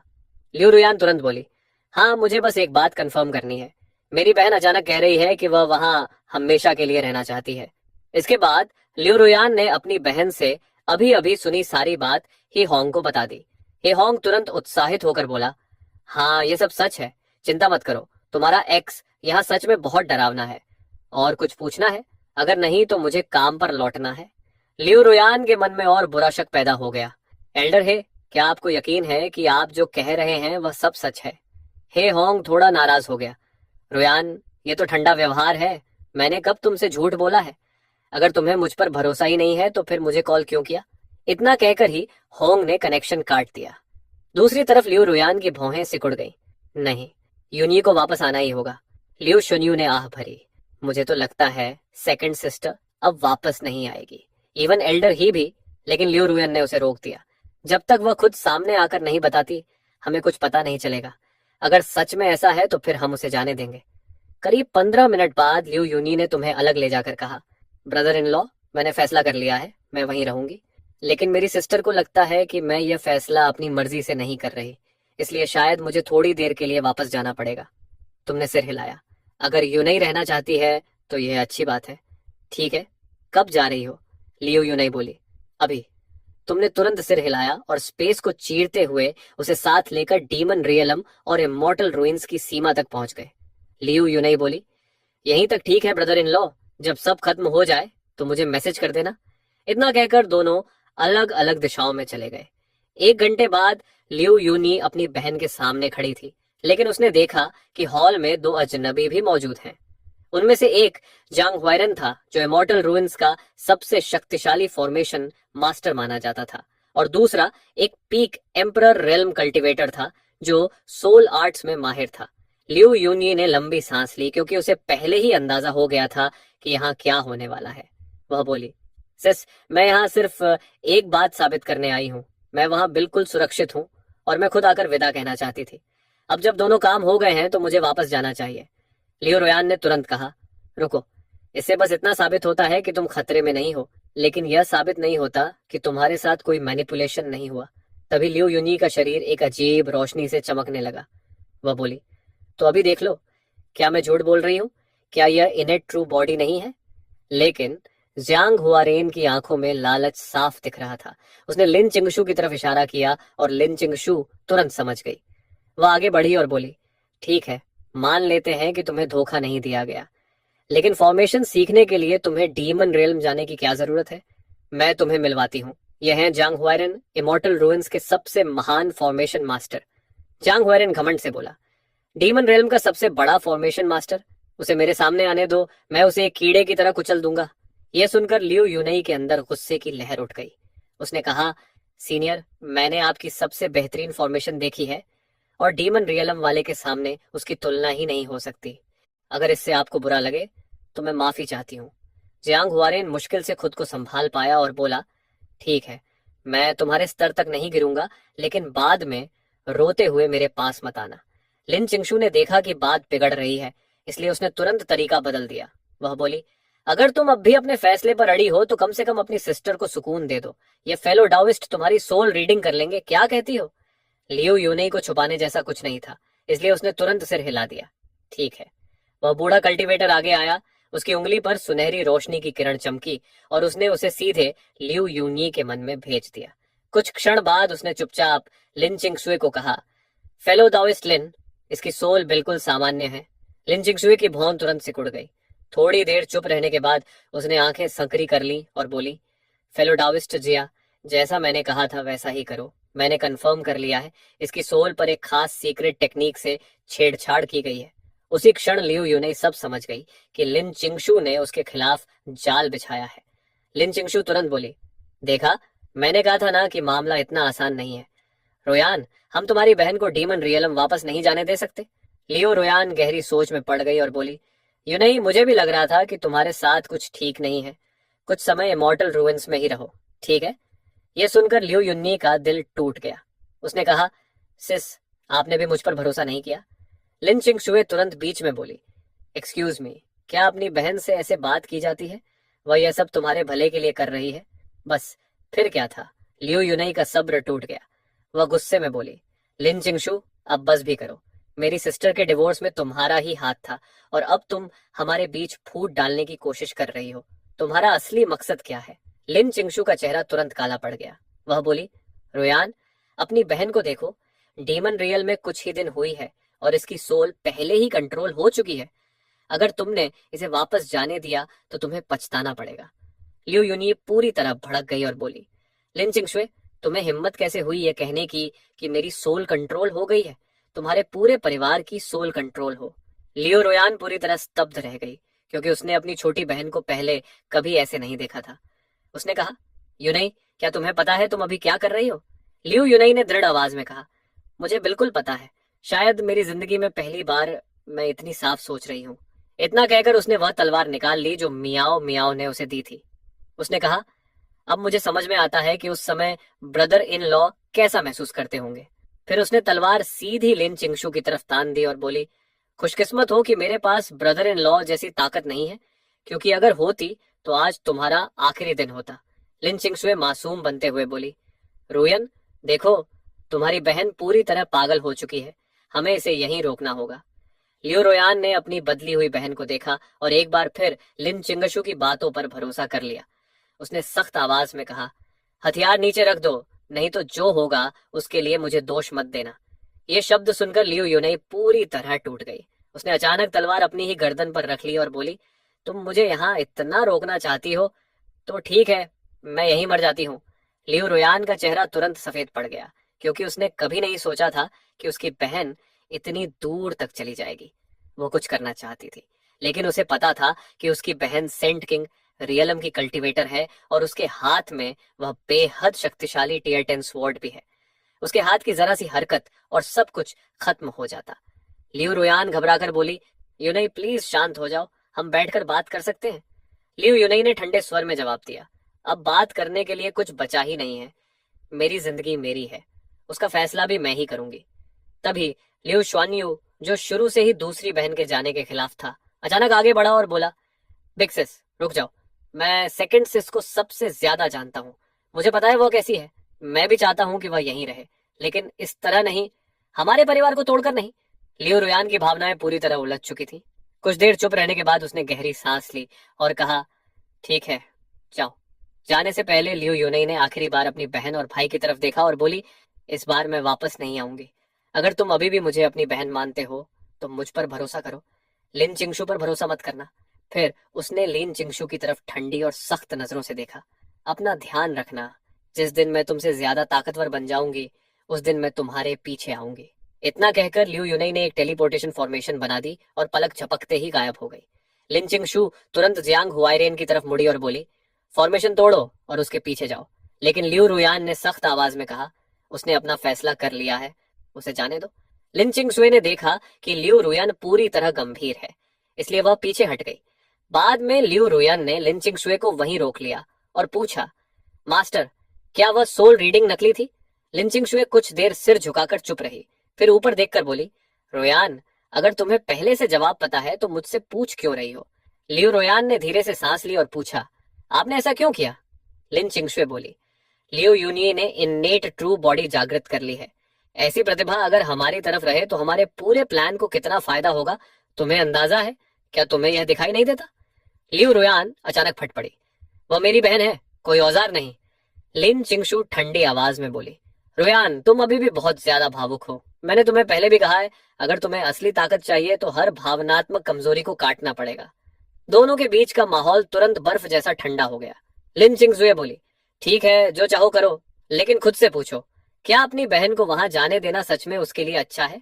तुम और मैं दोनों जानते हैं कि चाहे इटर्नल नाइट डीमन एम्परर खुद उसकी मदद करे, फिर भी उसकी कल्टीवेशन को बदलना लगभग नामुमकिन है। आखिर में वह डीमन रियल में मर ही जाएगी। लियू रोयान ने ठंडे स्वर में जवाब दिया, वह मरने से तो बेहतर है, और सबसे ज्यादा गुस्सा मुझे इस बात का है कि तुमने जो किया उसके बारे में मुझे पहले बताया भी नहीं। अगर दोबारा ऐसा किया तो फिर मुझे दोष मत देना। लिन चिंगशु की भौहें सिकुड़ गईं। अब यह मुझे धमकी दे रही है, लगता है खुद को बहुत बड़ा समझने लगी है। उधर डीमन रेल्म और इमॉर्टल रूइंस की सीमा पर लियू यूनिये ने तुम्हें देखते ही राहत की सांस ली। ब्रदर इन लॉ, क्या आप सच में मेरी कल्टीवेशन बदल सकते हैं? तुम मुस्कुराए, क्या मैंने कभी तुमसे झूठ बोला है? अभी कर देता हूँ। अगले ही पल तुम उसे लेकर कोर्टयार्ड में लौट आए। वहां लू दानहोंग पहले से इंतजार कर रही थी। लियू यूनाई तुरंत घुटनों के बल बैठ गई और बोली, मास्टर, कृपया मेरा प्रणाम स्वीकार कीजिए। इमॉर्टल रूइंस में जो कुछ हुआ उसके बाद उसके अंदर मजबूत बनने की आग जल रही थी। लू दानहोंग जल्दी से आगे बढ़ी और उसे उठाते हुए बोली, अरे उठो उठो। तभी उसके पीछे से एक हाथ उसके कंधे पर रखा गया और तुमने कहा, फेलो दाओइस्ट लो, अब यह तुम्हारी जिम्मेदारी है, इसे अच्छे से सिखाना। अगर यह अच्छा प्रदर्शन करेगी तो मैं तुम्हें अच्छा इनाम दूंगा। यह सुनते ही लू दानहोंग हल्का सा कांप गई, क्योंकि उसके दिमाग में यह किसी चेतावनी जैसा लगा। उसी समय पास खड़ा श्यूतियन फाई यह सब देख रहा था और अंदर ही अंदर गुस्से से जल रहा था। लू दानहोंग से बात खत्म करने के बाद तुम लियू यूनई को अकेले एक छोटे से ग्रोव में ले गए और बोले, मेरी वर्तमान कल्चरेशन पहले से कई गुना ज्यादा है, इसलिए ग्रैंड अर्थ रियलम से नीचे की किसी भी कल्चरेशन को आसानी से बदला जा सकता है। करीब 15 मिनट बाद तुमने सफलतापूर्वक लियू यूनई की कल्चरेशन को डीमिक एनर्जी में बदल दिया। तुमने कहा, ठीक है, अब तुम्हारी कल्टीवेशन बदल चुकी है, अब यहाँ आराम से रहो, और अगर कोई ऐसी परेशानी आए जिसे तुम संभाल ना सको तो सीधे मेरे पास आना। उसी क्षण लियू यूनई के मन में एक अजीब सी भावना उठी। तुमने यह महसूस किया और तुरंत गला साफ करते हुए बोले, अगर और कुछ नहीं है तो मैं चलता हूँ, थोड़ा समय लो और अपनी नई स्थिति की आदत डालो। इतना कहकर तुम तुरंत वहां से निकल गए। लियू यूनी का चेहरा पूरी तरह लाल हो गया, लेकिन उसी समय उसके जेड स्लिप पर उसके छोटे भाई का मैसेज आया। थोड़ी देर हिचकने के बाद उसने कॉल उठा लिया। लियू श्योन्यू बोला, सेकंड सिस, आखिर तुमने जवाब दिया? मैं तो घबरा गया था, लगा कहीं तुमने कोई बेवकूफी न कर ली हो। अपने भाई की आवाज सुनकर लियू यूनी के दिल में गर्माहट आ गई। उसने कहा, मैं ठीक हूँ, ब्रदर इन लॉ मुझे लेने आए थे और उन्होंने मेरी कल्टीवेशन भी बदल दी। लियू श्वान्यू हैरान रह गया। सेकंड सिस, तुम सेंट किंग रियल में हो, ये कैसे संभव है? तुम मजाक कर रही हो। लियू यूनई हंसकर बोली, मैंने कब तुमसे झूठ बोला है? तुम हमेशा से ब्रदर इन लॉ को बहुत कम समझते आए हो, तुम उन्हें बहुत कम आंकते हो, वह सच में कमाल के हैं। ये सुनकर लियू श्वान्यू पूरी तरह चुप हो गया। लियू यूनी समझ गई कि उसका भाई अभी भी पूरी तरह यकीन नहीं कर रहा। उसने कहा, लिटिल ब्रो, मुझसे वादा करो कि मैं जो बताने वाली हूँ वह बिग सिस को नहीं बताओगे, तब मैं तुम्हें एक ऐसी बात बताऊंगी जिससे सब कुछ तुरंत समझ आ जाएगा। लियू श्योन्यू बोला, क्या मतलब बिग सिस को मत बताना? आखिर बात क्या है, सीधे बताओ। लियू यूनी बोली, पहले हेवनली डाउ की कसम खाओ, अगर बिग सिस को बताया तो जिस लड़की को तुम पसंद करते हो उससे तुम कभी शादी नहीं कर पाओगे। लियू श्योन्यू का मुंह खुला का खुला रह गया। सेकंड सिस, तुम पागल हो गई हो क्या? ऐसी कसम नहीं दिलाई जाती। लियू यूनी बोली, कसम खाओगे या नहीं? अगर नहीं तो मैं तुमसे कभी बात नहीं करूंगी। आखिरकार लियू श्वान्यू ने दांत भींचकर हेवनली डाउ की कसम खा ली। ठीक है, अब खुश? तब लियू यूनी हकलाते हुए बोली, ब्रदर इन लॉ वही तुम्हारे आइडल हैं, डीमन रियल्म के इटर्नल नाइट डीमन एम्परर। ये सुनते ही लियू श्वान्यू ने तुरंत मैसेज भेजा, सेकंड सिस, क्या तुम मेरा मजाक उड़ा रही हो? लियू यूनी बोली, मैंने कब तुमसे झूठ बोला है? और सोचो, क्या तुम्हें नहीं लगा कि इमॉर्टल रूइंस में जो डिवाइन सोर्ड मैंने निकाली थी वह कहाँ से आई थी? वह ट्रांसेंडेंट ग्रेट सोर्ड जो मेरे पास थी। और क्या तुमने इमॉर्टल रूइंस में उनसे ज्यादा ताकतवर किसी को देखा था? सच तो यह है कि ऐसी तलवारें तो मियाओ मियाओ और जिक्सुआन के लिए सिर्फ खिलौने हैं। वे उनसे बस खेलती हैं। ये सुनते ही लियो शुआन्यू को अपनी गलती का एहसास हुआ और उसने खुद को जोर से थप्पड़ मार लिया। फिर बोला, सिस, क्या मैं तुमसे एक बात पूछ सकता हूँ? क्या ब्रदर इन लॉ अब मुझसे पूरी तरह नफरत करते हैं? क्या उनके दिल में मेरे लिए बिल्कुल भी अच्छा एहसास नहीं बचा? क्या अब सब ठीक करना बहुत देर हो चुकी है? लियो युन्यी ने कहा, ठीक है, कम से कम तुम्हें अपनी गलती का एहसास तो है। मैं कोशिश करूंगी कि आगे से ब्रदर इन लॉ के सामने तुम्हारे लिए अच्छी बात कह सकूं। लियो शुआन्यू तुरंत बोला, हाँ हाँ, धन्यवाद सिस, बहुत बहुत धन्यवाद। तुम सच में मेरी फेवरेट सिस्टर हो। वाह! ये कहते ही लियो शुआन्यू हंस पड़ा। लियो युनई थोड़ा अजीब महसूस करते हुए हल्का सा हंस दी, क्योंकि जब उसका छोटा भाई बेकार की बातें नहीं करता था तब वह सच में काफी अच्छा लगता था। उसी समय लियो शुआन्यू ने सोचा कि थोड़ा और जानकारी निकाल ली जाए, इसलिए उसने कैजुअली पूछा, हाँ सिस, हे होंग, इन दिनों कैसे हैं? वो तो ब्रदर इन लॉ के बहुत करीबी हैं। अभी तो उनकी जिंदगी मजे में चल रही होगी, है ना? लियो युन्नी ने बिना सोचे जवाब दिया, old he. Brother in law की मदद से उन्हें जल्द ही पूरे कैनियन कॉन्टिनेंट का सबसे शानदार फोर्जिंग चेंबर मिलने वाला है। और उससे भी बड़ी बात यह कि डीमन रियल्म का सबसे शक्तिशाली वेपन फोर्जर खुद उन्हें एडवांस्ड फोर्जिंग टेक्निक्स सिखा रहा है। ये सुनते ही लियो शोन्यू की आंखों में जलन साफ दिखाई देने लगी और वह बोला, वाह, उस आदमी की तो किस्मत खुल गई। नहीं नहीं सिस, मैं अभी बिग सिस को बताता हूँ, मैं भी तुम्हारे पास आना चाहता हूँ। लेकिन लियो योनई तुरंत गंभीर हो गई और बोली, बिल्कुल नहीं, अभी सही समय नहीं है। असल में मैंने तुमसे संपर्क एक और वजह से किया है। लिन चिंगशू से सावधान रहना और शेन रेन का भी ध्यान रखना। मुझे हमेशा से लगता है कि लिन चिंगशू कुछ ना कुछ खेल खेल रही है। मैं यहाँ अपनी ताकत जितनी जल्दी हो सके बढ़ाऊंगी। बस मेरा इंतजार करना, मैं जरूर वापस आऊंगी। ये सुनकर लिu शुआन्यू भी गंभीर हो गया और सिर हिलाकर बोला, समझ गया, मैं अपना और जेंगरेन दोनों का ध्यान रखूंगा। लिu युनी ने कहा, ठीक है, अब बात यहीं खत्म करते हैं। और उसने ट्रांसमिशन तुरंत काट दिया। अगले ही सुबह वांग डॉनसन तुम्हें ढूंढते हुए आया और आते ही उसने तुम्हारे हाथ में एक ब्लूप्रिंट थमा दिया। उसने कहा, जरा इसे देखो, इसमें जो डिजाइन है सब हेवनली मेट्रॉइड डिवाइन गोल्ड से फोर्ज किए जा सकते हैं। इनमें से 10 चीजें चुन लो। तुम थोड़ा चौंक गए और बोले, 10? इतने सारे? वांग डॉनसन ने हंसते हुए कहा, अगर आर्मर को छोड़ दो तो शायद कुछ और भी बना सकते हो। लेकिन तुमने तुरंत सिर हिलाते हुए कहा, आर्मर तो जरूरी है, मेरी बेटी के लिए भी एक सेट चाहिए। इसके बाद तुमने ब्लूप्रिंट लेकर ध्यान से देखना शुरू किया। सब कुछ देखने के बाद तुमने वंग दुआनशान से पूछा, अभी डीमन रेल्म में कौन से बाजारों में टाइम आर्टिफैक्ट्स मिलते हैं? मैं अपने बच्चे के लिए एक लेना चाहता हूँ। असल में तुम ये जानना चाहते थे कि कहीं वांग डॉनसन के पास ऐसा आर्टिफैक्ट खुद तो नहीं है। वांग डॉनसन ने तुरंत कहा, क्या मैंने तुम्हें पहले A1 नहीं दिया था? वही टाइम आर्टिफैक्ट जिसका फ्लो रेट 1:100 था। तुम थोड़ा झेप कर हंस दिए और बोले, जब मैं डीमन एम्परर पैलेस छोड़कर जा रहा था तब मैंने वह आर्टिफैक्ट अपने अप्रेंटिस को दे दिया था, इसलिए अभी मेरे पास नहीं है। यह सुनकर वंग द्वानशन को अचानक कुछ याद आया और वह बोला, लेकिन कुछ समय पहले मैंने मोलियो एकेडमी के लिए एक खास आर्टिफैक्ट बनाया था। उसका टाइम फ्लो रेट तो लगभग वही है जैसा मैंने तुम्हें दिया था, लेकिन सुना है कि अगर उसे एकेडमी के treasure time speed grinding flow के साथ मिलाकर इस्तेमाल किया जाए तो उसका रेट 1:300 तक पहुंच सकता है। तुमने हल्के से सिर हिलाया और कहा, समझ गया, अफसोस है, लगता है मुझे कोई और तरीका सोचना पड़ेगा। इतना कहकर तुम श्याओ चिंगई की तरफ मुड़े और बोले, ओल्ड श्याओ, मुझे याद है कि तुम अपने कुछ डिसाइपल्स को मोलियो एकेडमी में ट्रेनिंग के लिए भेजते थे। अब तक उन्होंने अच्छी प्रगति कर ली होगी। मैं सोच रहा हूँ कि अपनी दोनों बेटियों को भी कुछ समय के लिए वहां भेज दूं ताकि वे अपने जैसे टैलेंटेड बच्चों के साथ रह सकें। तुम्हें क्या लगता है? ये विचार तुम्हें इसलिए आया क्योंकि पहले तुमने एक जीनियस डिसाइपल को पूरी तरह अकेलेपन में ट्रेन किया था और वह भले ही बहुत ताकतवर बन गया था, लेकिन साथ ही वह एंटी सोशल और बेहद हिंसक भी बन गया था। इसलिए तुम अपने बच्चों को उस तरह नहीं पालना चाहते थे।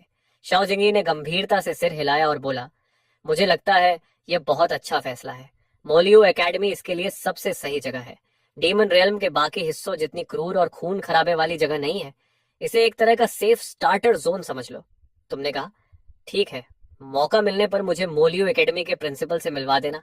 श्याओ चिंगई की आंखों में शरारती चमक आ गई और वह मुस्कुराते हुए बोला, वैसे वह बूढ़ा आज रात वापस आ रहा है, क्यों ना आज रात उसे अचानक पकड़ लें। मेरा मतलब है उससे मिलने चलते हैं। तुमने कुछ नहीं कहा, लेकिन तुम दोनों पुराने चालाक लोमड़ियों की तरह एक ही समय पर मुस्कुरा दिए।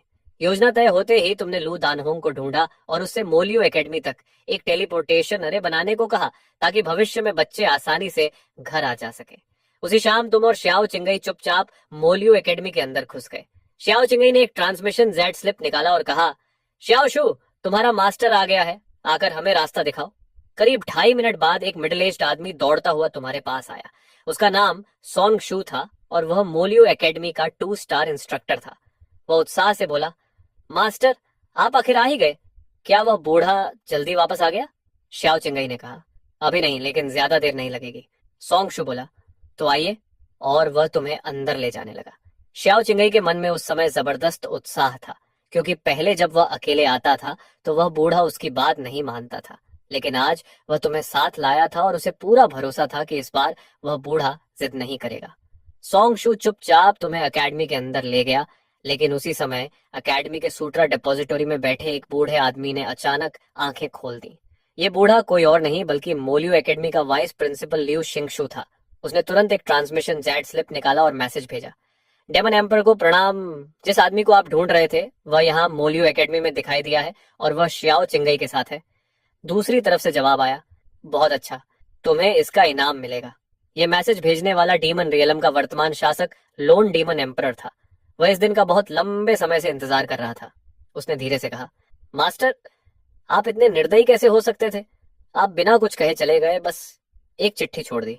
क्या आपको पता है इन सालों में मैंने क्या सहा है? फिर उसका चेहरा अचानक ठंडा हो गया और उसने कहा, अब इंतजार करो, मेरी ताकत पहले से 10 गुना ज्यादा हो चुकी है और इस बार मैं आपको दिखाऊंगा कि मैं क्या बन चुका हूँ। उधर मोलियो एकेडमी के एक कमरे में श्याओ चिंगई एक सफेद बालों वाले बूढ़े के सामने खड़ा था। वह बूढ़ा कोई और नहीं बल्कि एकेडमी का प्रिंसिपल लियू शिवे था। लियू शिवे ने ठंडी नजर से देखकर कहा, ओह, तो तुम हो सो चिंगे। ये मत समझना कि सिर्फ उस आदमी को साथ लाने से मैं तुम्हारी बेवकूफी भरी मांगे मान लूंगा। श्याओ चिंगे मुस्कुराया और बोला, इस बार बात मैं नहीं करने वाला, वह करेगा। तभी तुम आगे बढ़े और शांत आवाज में बोले, प्रिंसिपल लियू, जब आप जानते हैं कि मैं कौन हूँ तो मैं सीधे मुद्दे पर आता हूँ। पहली बात, कल से मेरी बेटी मोलियो एकेडमी में ट्रेनिंग करेगी। दूसरी बात, जब भी जरूरत हो उसे एकेडमी के time artifact time speed grinding flow का इस्तेमाल करने की अनुमति होगी। अगर आप इन दोनों शर्तों को मान लेते हैं तो मैं आपके लिए एक काम करूंगा। यह सुनकर लियू शिवे पूरी तरह हैरान रह गया, क्योंकि उसे उम्मीद ही नहीं थी कि तुम्हारी बेटी भी है और तुम ऐसी शर्तें रखोगे। लेकिन थोड़ी देर बाद उसने सख्त आवाज में जवाब दिया, कल से? यह असंभव है। नए स्टूडेंट्स की अगली परीक्षा 3 साल बाद होगी। परीक्षा पास करो तभी यहाँ ट्रेनिंग मिलेगी। और दूसरी शर्त? बिल्कुल नामुमकिन, लियू शिवे ने सख्त स्वर में कहा। टाइम स्पीड ग्राइंडिंग फ्लो हमारी एकेडमी का सबसे कीमती ट्रेजर है। इसे किसी को भी यूं ही इस्तेमाल करने नहीं दिया जा सकता। यह सुनते ही कमरे में अचानक गहरी खामोशी छा गई। श्याओ चिंगये की आंख हल्की सी फड़क गई, क्योंकि उसे यकीन ही नहीं हो रहा था कि यह बूढ़ा सच में हर किसी के साथ इतना ही सख्त रहता है। उसने मन ही मन सोचा कि ओल्ड लियू तो किसी को भी जरा सा फेस नहीं देता। लियू शिवेई ने दृढ़ आवाज में कहा, नियम तो नियम होते हैं, तुम चाहे जो भी हो, मेरा जवाब वही रहेगा। बाहर से वह पूरी आत्मविश्वास से बोल रहा था, लेकिन अंदर ही अंदर वह काफी घबरा चुका था। लेकिन उसे उम्मीद नहीं थी कि तुम अचानक शांत स्वर में कहोगे, ठीक है, अगर रास्ता बंद है तो चलो वापस चलते हैं, मेरी बेटी शायद मुझे याद कर रही होगी। यह सुनकर लियू शिवे सच में चौंक गया। उसने सोचा, इटर्नल नाइट डीमन एम्परर इतनी आसानी से पीछे हट रहा है। तभी अगले ही पल शाओ चिंगे बोल पड़ा, रुको, क्या हम सच में ऐसे ही चले जाएंगे? मुझे तो यह बिल्कुल भी अच्छा नहीं लग रहा। क्यों ना पहले इसे थोड़ा पीट लें फिर चले जाएं? तुम हल्का मुस्कुराए और बोले, अगर यह अपने नियमों की इतनी परवाह करता है तो इसे पीटने से भी कुछ नहीं बदलेगा। लेकिन मेरे पास एक और तरीका है। फिर तुमने उस भयानक ऊर्जा के गोले की तरफ देखा और कहा, जब से हम यहाँ आए हैं ये चीज उस टाइम स्पीड ग्राइंडिंग फ्लो को देखकर ललचा रही है। अगर मैं इसे चुपचाप छोड़ दूं तो यह अकेले इसे संभाल नहीं पाएगा, और जब ऐसा होगा शायद यह खुद मेरे पास आकर मदद मांगेगा। और अगर तब भी नहीं माना तो नियम तो सिर्फ निर्जीव चीजें हैं, इंसान को उनके साथ मरने की जरूरत नहीं होती। ये सुनते ही लियू शिवेई की नजर तुरंत उस डरावनी ऊर्जा पर टिक गई। उसके बूढ़े चेहरे की मांसपेशियां हल्की सी फड़क गईं, क्योंकि उस ऊर्जा से उसे साफ महसूस हो रहा था कि वह आसपास की हर चीज को निगल जाने की भूख रखती है। तभी श्याओ चिंगई ने जानबूझकर ऊंची आवाज में कहा, ठीक है, चलो यहां से निकलते हैं, अब और क्या इंतजार करना। यह सुनकर लियू शिवेई सच में घबरा गया और तुरंत 2 बार नकली खांसी करके बोला, रुको, तुम दोनों जरा ठहरो। मैं बस सोच रहा था कि शायद कुछ नियमों में थोड़ी बहुत गुंजाइश निकाली जा सकती है, लेकिन पहले तुम्हें मेरे लिए एक काम करना होगा। तुम और श्याओ चिंगई एक दूसरे की तरफ देखे और समझ गए कि यह बूढ़ा बहुत जल्दी मान गया। तुमने तुरंत वह ऊर्जा का गोला वापस रख दिया और बोले, ठीक है, बताओ क्या करना होगा। लियू शिवेई ने हाथ आगे बढ़ाया और उसकी हथेली में एक खुरदुरा गहरे रंग का प्राचीन धातु का टुकड़ा था। उसने कहा, आज रात मैं इसी चीज को लेने के लिए वापस आया हूँ। मैं इसे टियनयू डीमन केव में लगभग 30 ली अंदर ले जाकर हंटिंग एमरल्ड वाइन्स से टेम्पर करवाने वाला था। फिर उसने सीधे तुम्हारी तरफ देखा और बोला, चूंकि तुम वापस आ गए हो, ये ट्रेजर तुम ले जाओ। जितना गहरा जा सको उतना अंदर जाओ और कम से कम 1 घंटे तक वहीं रहो। अगर हो सके तो तब तक रुको जब तक इसके ऊपर बने पैटर्न्स सुनहरे रंग के न हो जाए। तुमने बिना किसी झिझक के तुरंत मान लिया, क्योंकि तुम्हारी वर्तमान ताकत के लिए यह तो बच्चों का खेल था। लेकिन जैसे ही तुम उस धातु को लेने के लिए हाथ बढ़ाने लगे, लियू शिवेई ने अचानक हाथ पीछे खींच लिया और बोला, रुको, तुमने जो दूसरी शर्त पहले रखी थी उसमें एक समस्या है। उस टाइम स्पीड ग्राइंडिंग फ्लो को एक्टिवेट करने में काफी रिसोर्सेज लगते हैं। क्या तुम सच में उम्मीद करते हो कि हमारी मोलियो एकेडमी ही उसका खर्च उठाए? शाओ चिंगी यह सुनकर बिल्कुल निरुत्तर हो गया। फिर उसने कहा, क्या तुम सच में कह रहे हो कि इटर्नल नाइट डीमन एम्परर तुम्हें कुछ रिसोर्सेज भी नहीं दे सकता? तुम थोड़ा असहज होकर हंस पड़े और बोले, सच कहूं तो इस समय मेरे पास सच में इतने डीमन क्रिस्टल्स नहीं हैं। मुझे अभी पता चला कि मेरे जमा किए हुए क्रिस्टल्स पहले ही जल चुके हैं। फिर तुमने मुस्कुराकर शाओ चिंगी की तरफ देखा और कहा, ओल्ड शाओ, इतने सालों में तुमने तो काफी डीमन क्रिस्टल्स जमा कर लिए होंगे, है ना? ये सुनते ही शाओ चिंगी ने खुद को ही मुंह पर थप्पड़ मार लिया। 1 घंटे बाद जब तुम लियू शिवे द्वारा दिया गया काम पूरा करके लौटे तो सीधे कोर्टयार्ड में आकर आवाज लगाई, जिक्सुआन, मियाओ मियाओ, डैडी वापस आ गया। तुरंत कई लोग बाहर आ गए। लियो जिक्सुआन दौड़कर तुम्हारे पास आया और पूछा, डैडी कैसा रहा? अब तक लियो जिक्सुआन को पता चल चुका था कि मोलियो एकेडमी के पास डीमन रियल्म का सबसे शक्तिशाली टाइम आर्टिफैक्ट है और वह ग्रैंड अर्थ रियल्म में ब्रेक थ्रू करने के लिए बेहद उत्साहित था। तुमने मुस्कुराकर कहा, तुम दोनों अब डीमन रियल्म की सबसे बेहतरीन एकेडमी में ट्रेनिंग करने वाले हो। इसके बाद तुम शुए त्यानफेई के पास गए और बोले, मुझे तुमसे एक बात करनी है। अभी मेरे पास डीमन क्रिस्टल्स थोड़े कम हैं, इसलिए मुझे तुमसे कुछ उधार लेने होंगे। बच्चों को मोलियो एकेडमी के टाइम आर्टिफैक्ट का इस्तेमाल करने के लिए रिसोर्सेज चाहिए होंगे। तुम्हें अच्छी तरह पता था कि शिव तियानफई का परिवार डीमन रियलम के सबसे बड़े ट्रेड गिल्ड्स में से एक चलाता है। ये सुनते ही शिव तियानफई की आंखें चमक उठी और वह बोली, तुम्हें जितने चाहिए उतने ले लो।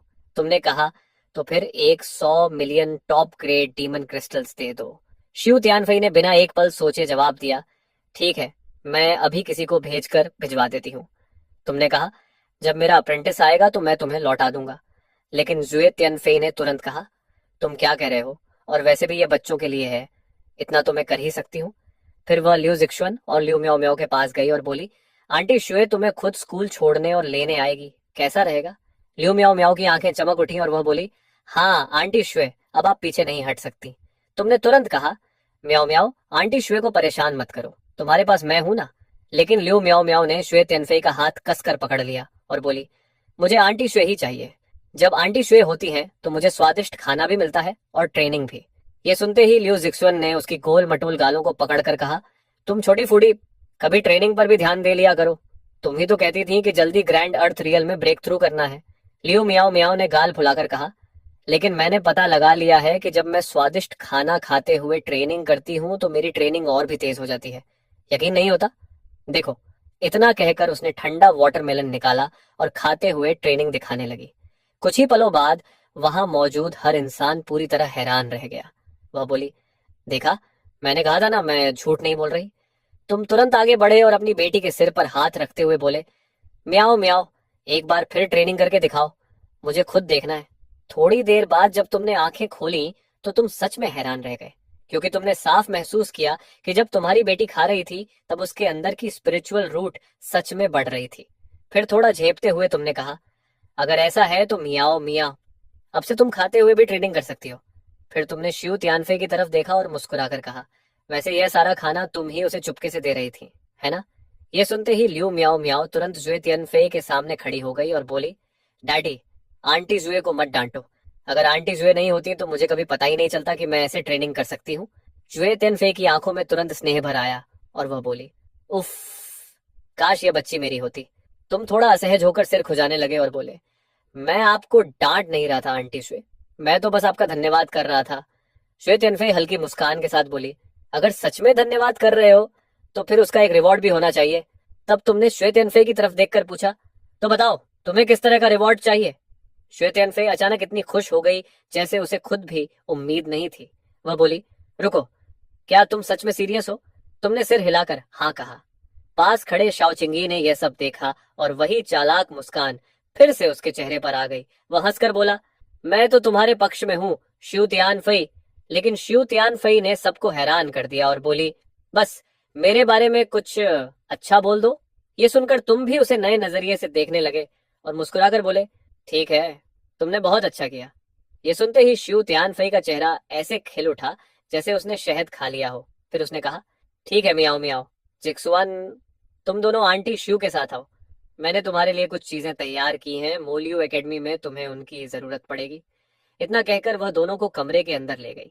ये सब देखकर श्याओ चिंगई ने हैरानी से सिर हिलाया और बोला, भाई, क्या ये वही शिव त्यानफई है जिसे हम जानते हैं? अब तो सच में इसमें वाइफ और मॉम वाली वाइब आने लगी है।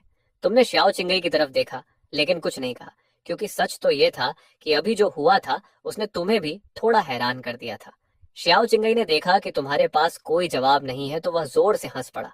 हाँ हाँ हाँ, यही तो है शिव त्यानफई, रिस्पेक्ट रिस्पेक्ट। करीब आधे घंटे बाद एक कमरे में अकेले बैठी लियो जीशुआन गंभीरता से लियो मियाओ मियाओ को देख रही थी और बोली, लगता है तुम्हें सच में आंटी शुए बहुत पसंद है। क्या सिर्फ इसलिए कि वह तुम्हें अच्छा खाना देती है? उसे पता था कि उसकी छोटी बहन अब अपनी सोच विकसित करने लगी है। लियो मियाओ मियाओ ने थोड़ा सोचकर कहा, सिस, मुझे लगता है आंटी शिव बिल्कुल डैडी जैसी है। वह सच में मेरी परवाह करती है, शायद मॉम से भी ज्यादा। ये कहते हुए उसने होंठ भींच ली और चुपचाप नीचे देखने लगी। पहले मॉम बस कल्टीवेशन ही करती रहती थी, उन्होंने हमारे साथ कभी समय ही नहीं बिताया। ये सुनकर लियो जिक्सवान भी कुछ देर चुप हो गई। तभी लियो मियाओ मियाओ ने ऊपर देखा और उसकी आंखों में हल्की उदासी थी। वह बोली, सिस, मैंने महसूस किया है कि जब मैं आंटी शिव के साथ होती हूँ तो मुझे मॉम की याद भी कम आती है। यह सुनकर लियो जिक्सवन ने देखा कि उसकी छोटी बहन रोने वाली है तो उसने उसे कसकर गले लगा लिया और बोली, तो फिर हम आंटी शुए के साथ अच्छा रिश्ता बनाएंगे और मॉम के बारे में ज्यादा नहीं सोचेंगे। अगली सुबह जब तुम अपनी बेटियों को लेकर ल्यूमो एकेडमी जाने की तैयारी कर रहे थे, तभी तुम्हारी नजर सन मिंजी पर पड़ी और तुमने पूछा, तुम भी चल रही हो? सन मिंजी की आंखें हैरानी से फैल गईं और वह बोली, क्या मुझे भी जाने की इजाजत है? तुमने शांत स्वर में कहा, मैं ल्यूमो एकेडमी के हेडमास्टर से कह दूंगा कि मैं अपनी बेटियों को वहां दाखिल करा रहा हूँ। तुम बस मेरी एक बेटी बनकर चलना ताकि तुम भी वहां के टाइम एक्सिलरेटिंग ट्रेजर का इस्तेमाल करके कल्चरेशन कर सको। सन मिंजी घबरा गई और बोली, क्या यह सच में ठीक है? मैं तो कोई खास नहीं हूँ, मेरे पास देने के लिए कुछ भी नहीं है। लेकिन उसके बोलने से पहले ही तुमने बात काट दी। फैसला हो चुका है, तुम जिक्सुआन के साथ रहोगी और तुम दोनों एक दूसरे का ख्याल रखोगे। सन मिंजी को यकीन ही नहीं हुआ कि उसे ऐसा मौका मिलेगा। उसने तुरंत झुककर 90 डिग्री का प्रणाम किया और बोली, बहुत धन्यवाद सीनियर। उसी समय लियो यूनई भी पास आ गई और बोली, ब्रदर इन लॉ, मेरे मास्टर, और मैंने वो टेलीपोर्टेशन अरे बना लिया है जिसकी आपको जरूरत थी। क्या आज ही उसे दोनों जगह सेट कर दें? तुमने कहा, हाँ। तभी तुम्हें अचानक एक ख्याल आया और तुम बोले, ओ हाँ यूनी, अगर तुम चाहो तो तुम भी मेरी बेटी बनकर ल्यूमो एकेडमी में दाखिला ले सकती हो। इस पहचान के साथ तुम भी वहां के टाइम ट्रेजर का इस्तेमाल कर सकोगी और जल्दी ब्रेक थ्रू कर पाओगी। यह सुनकर लियो यूनई का चेहरा लाल हो गया और वह बोली, ये तो ठीक नहीं लगता। मेरी उम्र में क्या मैं सच में आपकी बेटी बनकर दिख सकती हूँ? यह सुनकर श्याओ चिंगई जोर से हंस पड़ा और बोला, तुम्हारी बेशर्मी अब मेरी बराबरी करने लगी है। मैं अभी से सोच सकता हूँ कि जब वह बूढ़ा तुम्हें इतनी सारी बेटियों के साथ देखेगा तो उसका चेहरा कैसा होगा। तुमने श्याओ चिंगई को घूर कर देखा और बोले, मैंने सिर्फ इतना कहा था कि मैं अपनी बेटियों को दाखिल करा रहा हूँ, मैंने ये नहीं कहा कि कितनी बेटियां हैं। श्याओ चिंगई कुछ बोलना चाहता था लेकिन अब देर हो चुकी थी। उधर लियो यूनई अभी भी झिझक रही थी। तब उसके मास्टर ने उसे समझाते हुए कहा, चलो डिसाइपल, मान जाओ, 1:300 का टाइम रेशियो है। तुम्हारे मास्टर को भी ऐसा मौका मिल जाए तो वह मना नहीं करेंगे। तुमने मजाक में कहा, अगर तुम्हें शर्म नहीं आती तो तुम भी मेरी बेटी बन सकती हो। लू दानहोंग तुरंत बोली, नहीं नहीं, मैं इस नाटक में नहीं पढ़ने वाली। थोड़ी देर बाद लियू यूनई ने दांत भींचे और फैसला कर लिया, ठीक है, मैं कोशिश करूंगी। ज्यादा देर नहीं लगी और पूरा समूह ल्यूमो एकेडमी पहुंच गया। लियू शिवे खुद बाहर आकर उन्हें लेने आया, लेकिन जैसे ही उसने तुम्हारे पीछे खड़ी इतनी सारी महिलाओं को देखा, वह तुरंत भौहें सिकोड़कर बोला, ये सब? तुमने शिव तियानफई को छोड़कर बाकी सबकी तरफ इशारा करते हुए कहा, ये सब मेरी बेटियां हैं। कल रात जो समझौता हुआ था उसी के अनुसार इन सबका रजिस्ट्रेशन करा दो। यह सुनकर लियू शिवेई का जबड़ा लगभग जमीन पर गिरने वाला था। तुमने उसके कंधे पर हाथ रखा और हंसकर कहा, इतना हैरान मत हो, ये सब मेरी बेटियां ही हैं। लियू शिवेई लगभग 2.5 मिनट तक चुप खड़ा रहा, फिर बोला, तुम मुझे बहुत मुश्किल में डाल रहे हो। कल रात मुझे लगा था तुम्हारी सिर्फ एक बेटी है। तुमने उसकी तरफ देखकर कहा, क्या अब तुम अपनी बात से मुकरने का सोच रहे हो? लियू शिवेई के होंठ फड़क गए, क्योंकि गलती उसकी थी और ऊपर से शाओ चिंगी भी वहीं खड़ा था।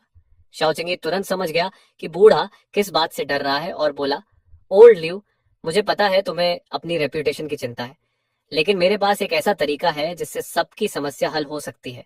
सुनना चाहोगे? लियू शिवेई तुरंत चौकन्ना हो गया। शाओ चिंगई बोला, दूसरों को परेशानी में डालना खुद परेशानी में पड़ने से बेहतर है। यह सुनते ही लियू शिवेई के दिमाग में जैसे अचानक एक रास्ता खुल गया। उसने तुरंत फैसला बदल दिया और बोला, इसमें कोई समस्या नहीं है। वाइस हेडमास्टर लियू चिंगशू के पास जाओ, वह सारी प्रक्रिया पूरी कर देगा। जैसे ही तुम लोग वहां से गए, उसने तुरंत लियू चिंगशू को मैसेज भेज दिया और सारा काम उसके सिर डाल दिया। उसका बूढ़ा चेहरा थोड़ा लाल हो गया और वह बुदबुदाया, हम कभी नहीं सोचा था कि मैं भी ऐसा करूंगा, लेकिन सच कहूं तो यह काफी अच्छा लगा। दूसरी तरफ लियू चिंगशू ने जब यह आदेश सुना तो उसका चेहरा काला पड़ गया, लेकिन जैसे ही उसने तुम्हें अपने पूरे समूह के साथ आते देखा, उसका रवैया तुरंत बदल गया और वह मुस्कुराकर बोला, आप आ गए। हेडमास्टर ने मुझे पहले ही सब बता दिया है। सच कहूं तो यह आइडिया पूरी तरह मेरा ही था। मैं अभी सब व्यवस्था कर देता हूँ। थोड़ी देर बाद लियू चिंगशू ने खुशी खुशी तुम्हें 4 आइडेंटिटी टोकन्स दिए और बोला, ये सिर्फ आपकी बेटियों की पहचान के टोकन्स नहीं हैं, इनमें कई अतिरिक्त सुविधाएं भी हैं। हालांकि उनमें से ज्यादातर का इस्तेमाल करने के लिए टोकन में डीमन एसेंस रिचार्ज करना पड़ेगा। तुमने पूछा, अगर बच्चों को उस स्पेशियल ट्रेजर में कभी भी प्रवेश करना हो तो? लियू चिंगशू तुरंत बोला, मैंने चारों टोकन्स को अपग्रेड कर दिया है, अब वे कभी भी कहीं से भी उस स्पेस में प्रवेश कर सकते हैं। लियू चिंगशू ने आगे कहा, लेकिन अगर ये लोग उस टाइम ट्रेजर के अंदर लगातार रहना चाहें तो उसके लिए काफी मात्रा में डीमन विलो एसेंस लगेगा। तभी ज़ुए तियानफेई आगे बढ़ी और बोली, बताइए, अगर बच्चों को वहां जितना चाहें उतना समय रहना हो तो कितने डीमन क्रिस्टल्स लगेंगे? लू चिंगशू ने एक उंगली उठाई और बोला, हर एक के लिए 100 million top grade demon crystals. ये सुनकर सन मिंगजी तो लगभग बेहोश होने वाली थी, क्योंकि 100 million top grade demon crystals किसी पीक ग्रेड एम्परर की पूरी जिंदगी की जमा पूंजी के बराबर होते हैं। लेकिन अगले ही पल सबने देखा कि शिव तियानफई ने बिल्कुल सहज अंदाज में एक स्टोरेज रिंग निकालकर लू चिंगशू की तरफ फेंक दी और बोली, इसमें 1 बिलियन है। तुम्हारी एकेडमी को परेशानी नहीं होनी चाहिए। जो बच जाए उसे डोनेशन समझ लेना, कुछ और क्लासरूम्स बनवा लेना। ये देखकर लू जिक्सुआन और लू मियाओ मियाओ दोनों ने एक साथ पलक झपकाई और बोले, आंटी शू, आप तो बहुत अमीर हैं। उसी समय तुमने चुपचाप श्याओ चिंगई को एक ट्रांसमिशन भेजा। क्या शिव तियानफई का व्यापार सच में इतना बड़ा हो गया है? मुझे याद है पहले वह इतनी अमीर नहीं थी। अभी तो उसने 1 बिलियन ऐसे फेंक दिया जैसे कुछ हो ही नहीं।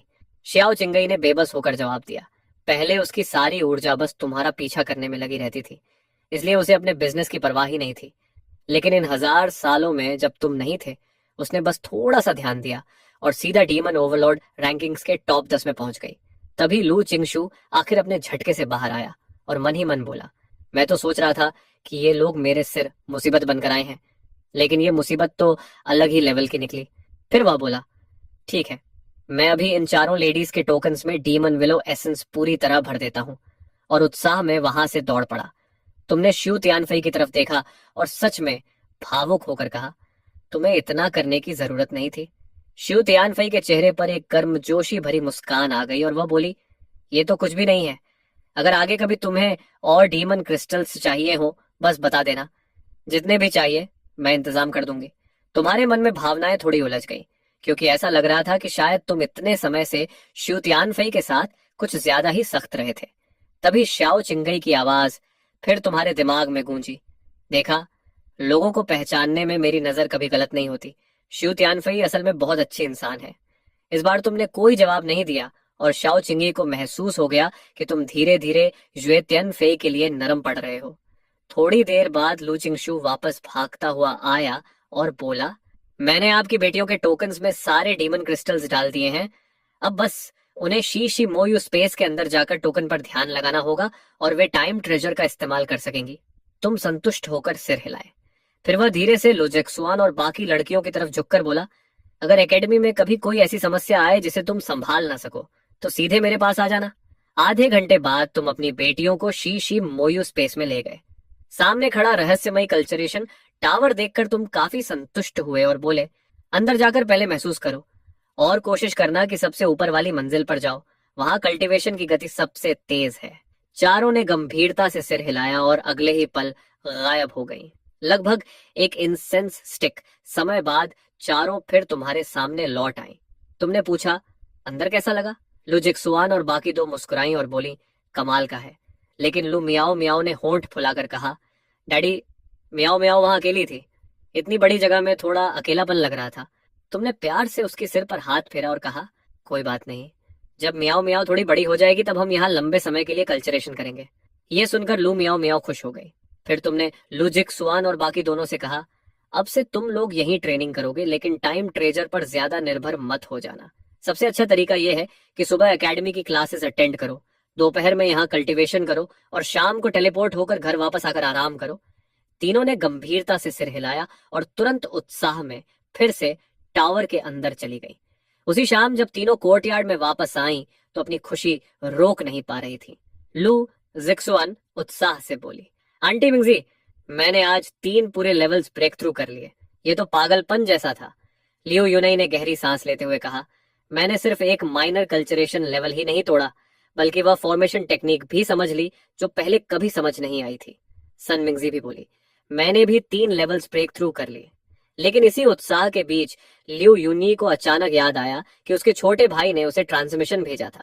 इमॉर्टल रियलम के एक घर में लियो जनरेन बेचैनी से पूछ रहा था, अंकल, क्या उसने अभी तक कॉल नहीं उठाया? वह तो अपनी बहन के सामने शेख ही बघारने के लिए बेताब था। लियो शुआन्यू बोला, शायद वह किसी काम में व्यस्त होगी, लेकिन तुम उसे बताना क्या चाहते हो? लियो जनरेन खुशी से बोला, अंकल, आज आखिर मैं भी सिलेक्ट हो गया। मैंने इमॉर्टल रियलम की सबसे बड़ी एकेडमी चिंगशान एकेडमी ज्वाइन कर ली। और इतना ही नहीं, वहां के एक 30 टाइम रेशियो कल्टीवेशन स्पेस में सिर्फ 2 घंटे ट्रेनिंग की और तुरंत एक माइनर लेवल ब्रेक थ्रू कर लिया। ये तो कमाल है। लियो शुआन्यू तुरंत समझ गया कि लियो जनरेन क्या करने वाला है और हल्की हंसी के साथ बोला, तुम्हारी मॉम का प्रभाव सच में बहुत बड़ा है। उसने तुम्हें चिंगशान एकेडमी में दाखिला दिलवा दिया। फिर अचानक उसे कुछ याद आया और उसने पूछा, वैसे क्या तुम्हारी एकेडमी में नंगोंग युन नाम की कोई टीचर है? लियो जनरेन बोला, बिल्कुल, वह तो पूरी एकेडमी की सबसे पॉपुलर टीचर है। लियो शुआन्यू ने आसमान की तरफ देखते हुए कहा, वही तो मेरी ड्रीम गर्ल है, मुझे बचाओ। फिर उसने आ भरते हुए कहा, लेकिन सच कहूं तो यह नामुमकिन है। वह नंगोंग क्लैन से है, जो इमॉर्टल रीलम के सबसे बड़े परिवारों में से एक है, और मैं उसके मुकाबले कुछ भी नहीं हूं। ये कहते हुए उसे सच में खुद पर गुस्सा आया, क्योंकि अगर उसने पहले ही अपने उस महान ब्रदर इन लॉ से रिश्ता खराब न किया होता तो नंगोंग युन जैसी लड़की भी शायद उसके स्तर की नहीं होती। तभी अचानक लियो शुआन्यू की आंखें चमक उठी, क्योंकि ट्रांसमिशन कनेक्ट हो गया था। वह तुरंत बोला, सेकंड सिस, वहां सब कैसा चल रहा है? लियो यूनई ने शांत आवाज में कहा, मेरे साथ क्या होना है? जो कहना है सीधे कहो। लियो शुआन्यू का चेहरा सिकुड़ गया और वह बोला, सिस, थोड़ा प्यार से बात कर सकती हो? और वैसे भी जनरन तुमसे कुछ कहना चाहता है। लियो जनरन तुरंत आगे झुककर बोला, आंटी, क्या मेरी सिस्टर वहां है? तभी दूसरी तरफ से एक आवाज आई, क्या चाहिए, जल्दी बोलो। अपनी बहन की आवाज सुनते ही लियो जनरन खुशी से बोला, सिस सुनो, आज मैंने चिंगशान एकेडमी ज्वाइन कर ली और वहां के 1:30 टाइम ट्रेजर में सिर्फ एक दोपहर ट्रेनिंग करके ही एक पूरा माइनर लेवल ब्रेक थ्रू कर लिया। लू जिक्सुअन के होंठ हल्के से ऊपर उठे और वह बोली, ओह वाह, देखो तो सही तुम्हें। अपनी बड़ी बहन से ऐसी तारीफ सुनकर लियो जनरन बेहद खुश हो गया और तुरंत बोला, ये सब मॉम की वजह से हुआ है सच में? इतना सुनते ही लू जिक्शुआन का चेहरा सख्त हो गया और उसने झटके से कहा, लियू जनरन, लगता है तुम्हें अब मुझे अपनी बहन मानना ही नहीं है। मेरे सामने फिर से उसका नाम लेना जरूरी था क्या? लियू जनरन भी तुरंत पलटकर बोला, सिस, अगर तुम मुझे भाई मानना छोड़ भी दो तब भी मैं सच कहूंगा। अगर तुम डीमन रियलम में ही रहती रही और मॉम के रिसोर्सेज का सहारा नहीं मिला तो हमारे बीच का अंतर बस बढ़ता ही जाएगा। अगर यकीन नहीं है तो 2 महीने बाद मैं खुद डीमन रियलम आकर तुम्हें दिखा दूंगा। लू जिक्सवन उसे तुरंत जवाब देने ही वाली थी, लेकिन जैसे ही उसने सुना कि उसका छोटा भाई सच में खुद आने वाला है, उसके होंठ अनजाने में मुस्कुरा उठे। वह बोली, जब चाहो आ जाना, तुम्हारा हमेशा स्वागत है। बस उम्मीद है कि बहुत देर से मत आना, वरना तब तक शायद मियाओ मियाओ भी तुमसे आगे निकल जाएगी। ये सुनते ही ट्रांसमिशन तुरंत कट गया। उधर लियू जेनरेन अब पूरी तरह जोश में आ चुका था और उसी समय डीमन रियलम जाने का मन बना चुका था। इसी बीच इमॉर्टल रियलम के एक भव्य हॉल में कोई बोला, रोयान, आज जनरन चिंग शान एकेडमी में दाखिल हो गया। वह जरूर बहुत खुश होगा। लियू रोयान ने कृतज्ञता से हाथ जोड़कर कहा, यह सब मास्टर की सिफारिश की वजह से हुआ है। सामने बैठे लिन चिंगशु ने हल्की मुस्कान के साथ कहा, मैंने बस बात पहुंचा दी थी। असल में उन्होंने उसे इसलिए स्वीकार किया क्योंकि उन्होंने उसका टैलेंट देखा। उसका पोटेंशियल बेहद डरावना है। एक दिन वह जरूर सबसे ऊंचाई पर पहुंचेगा, लेकिन अब एक नई समस्या सामने आ गई है। लियू रुयान तुरंत बोली, मास्टर कृपया बताइए। लिन चिंगशू के होठों के कोने पर हल्की सी मुस्कान आई और वह बोली, समस्या भी उसी टैलेंट की वजह से है। अगर उसे यूं ही बढ़ने दिया गया तो वह इमॉर्टल रेल्म के कई बड़े परिवारों के लिए खतरा बन सकता है। इसलिए कुछ परिवार पहले ही उससे संबंध जोड़ना चाहते हैं। यह सुनकर लियो रुयान का चेहरा थोड़ा फीका पड़ गया और वह बोली, मास्टर, आपने ही तो कहा था कि मेरी स्थिति में किसी को भी प्रेम संबंधों से दूर रहना चाहिए। लिन चिंगशू ने तुरंत उसे रोकते हुए कहा, रुयान, पहले मेरी बात पूरी सुनो। मैंने उन परिवारों से इस बारे में बात की थी। पहले तो वे मानने को तैयार नहीं थे, लेकिन काफी समझाने के बाद उन्होंने एक समझौता किया, और सच कहूं तो यह हमारे भविष्य के प्लान के लिए भी अच्छा है। लियो रुयन ने गहरी सांस ली और पूछा, वे क्या चाहते हैं? लिन चिंगशू ने कहा, वे चाहते हैं कि तुम उनके हर क्लैन से 2 लोगों को अपने डायरेक्ट डिसाइपल्स के रूप में स्वीकार करो। इस तरह उनके परिवारों का तुमसे मजबूत संबंध बन जाएगा और वे भी चिंतित नहीं रहेंगे। लियो रुयन कुछ पल सोचती रही, फिर धीरे से सिर हिलाया और बोली, ठीक है, मैं मास्टर की बात मानूंगी। लिन चिंगशू ने संतोष से कहा, अच्छा है, मैं अभी जाकर यह सब तय कर देती हूँ। इतना कहकर वह मुड़ी और उसके चेहरे पर एक ठंडी चालाक मुस्कान उभरी। लियो रुयान, अब तुम मेरे हाथ से निकल नहीं सकती। उधर डीमन रेल्म में 2 आरामदायक दिन बीतने के बाद हुए तियन फे तुम्हें ढूंढते हुए आई और बोली, अगले कुछ दिनों के लिए मुझे अपने क्लैन वापस जाना पड़ेगा। कुछ जरूरी काम है, पता नहीं कितना समय लगेगा। यह सुनकर तुम्हें अंदर से हल्की सी अजीब सी भावना महसूस हुई, क्योंकि पहले अगर वह जाती तो तुम्हें राहत मिलती। तुमने बस इतना कहा, ठीक है, लेकिन काम खत्म करके जल्दी वापस आना। यह सुनते ही शू तियानफई के गाल हल्के से गुलाबी हो गए, क्योंकि उसे लगा कि आखिरकार उसकी कोशिशों को तुम्हारी तरफ से थोड़ा स्वीकार मिला है। फिर तुमने कहा, और जाने से पहले मियाओ मियाओ से जरूर मिल लेना। इन दिनों जब वह घर लौटती है तो सबसे पहले तुम्हें ढूंढती है, मुझे नहीं।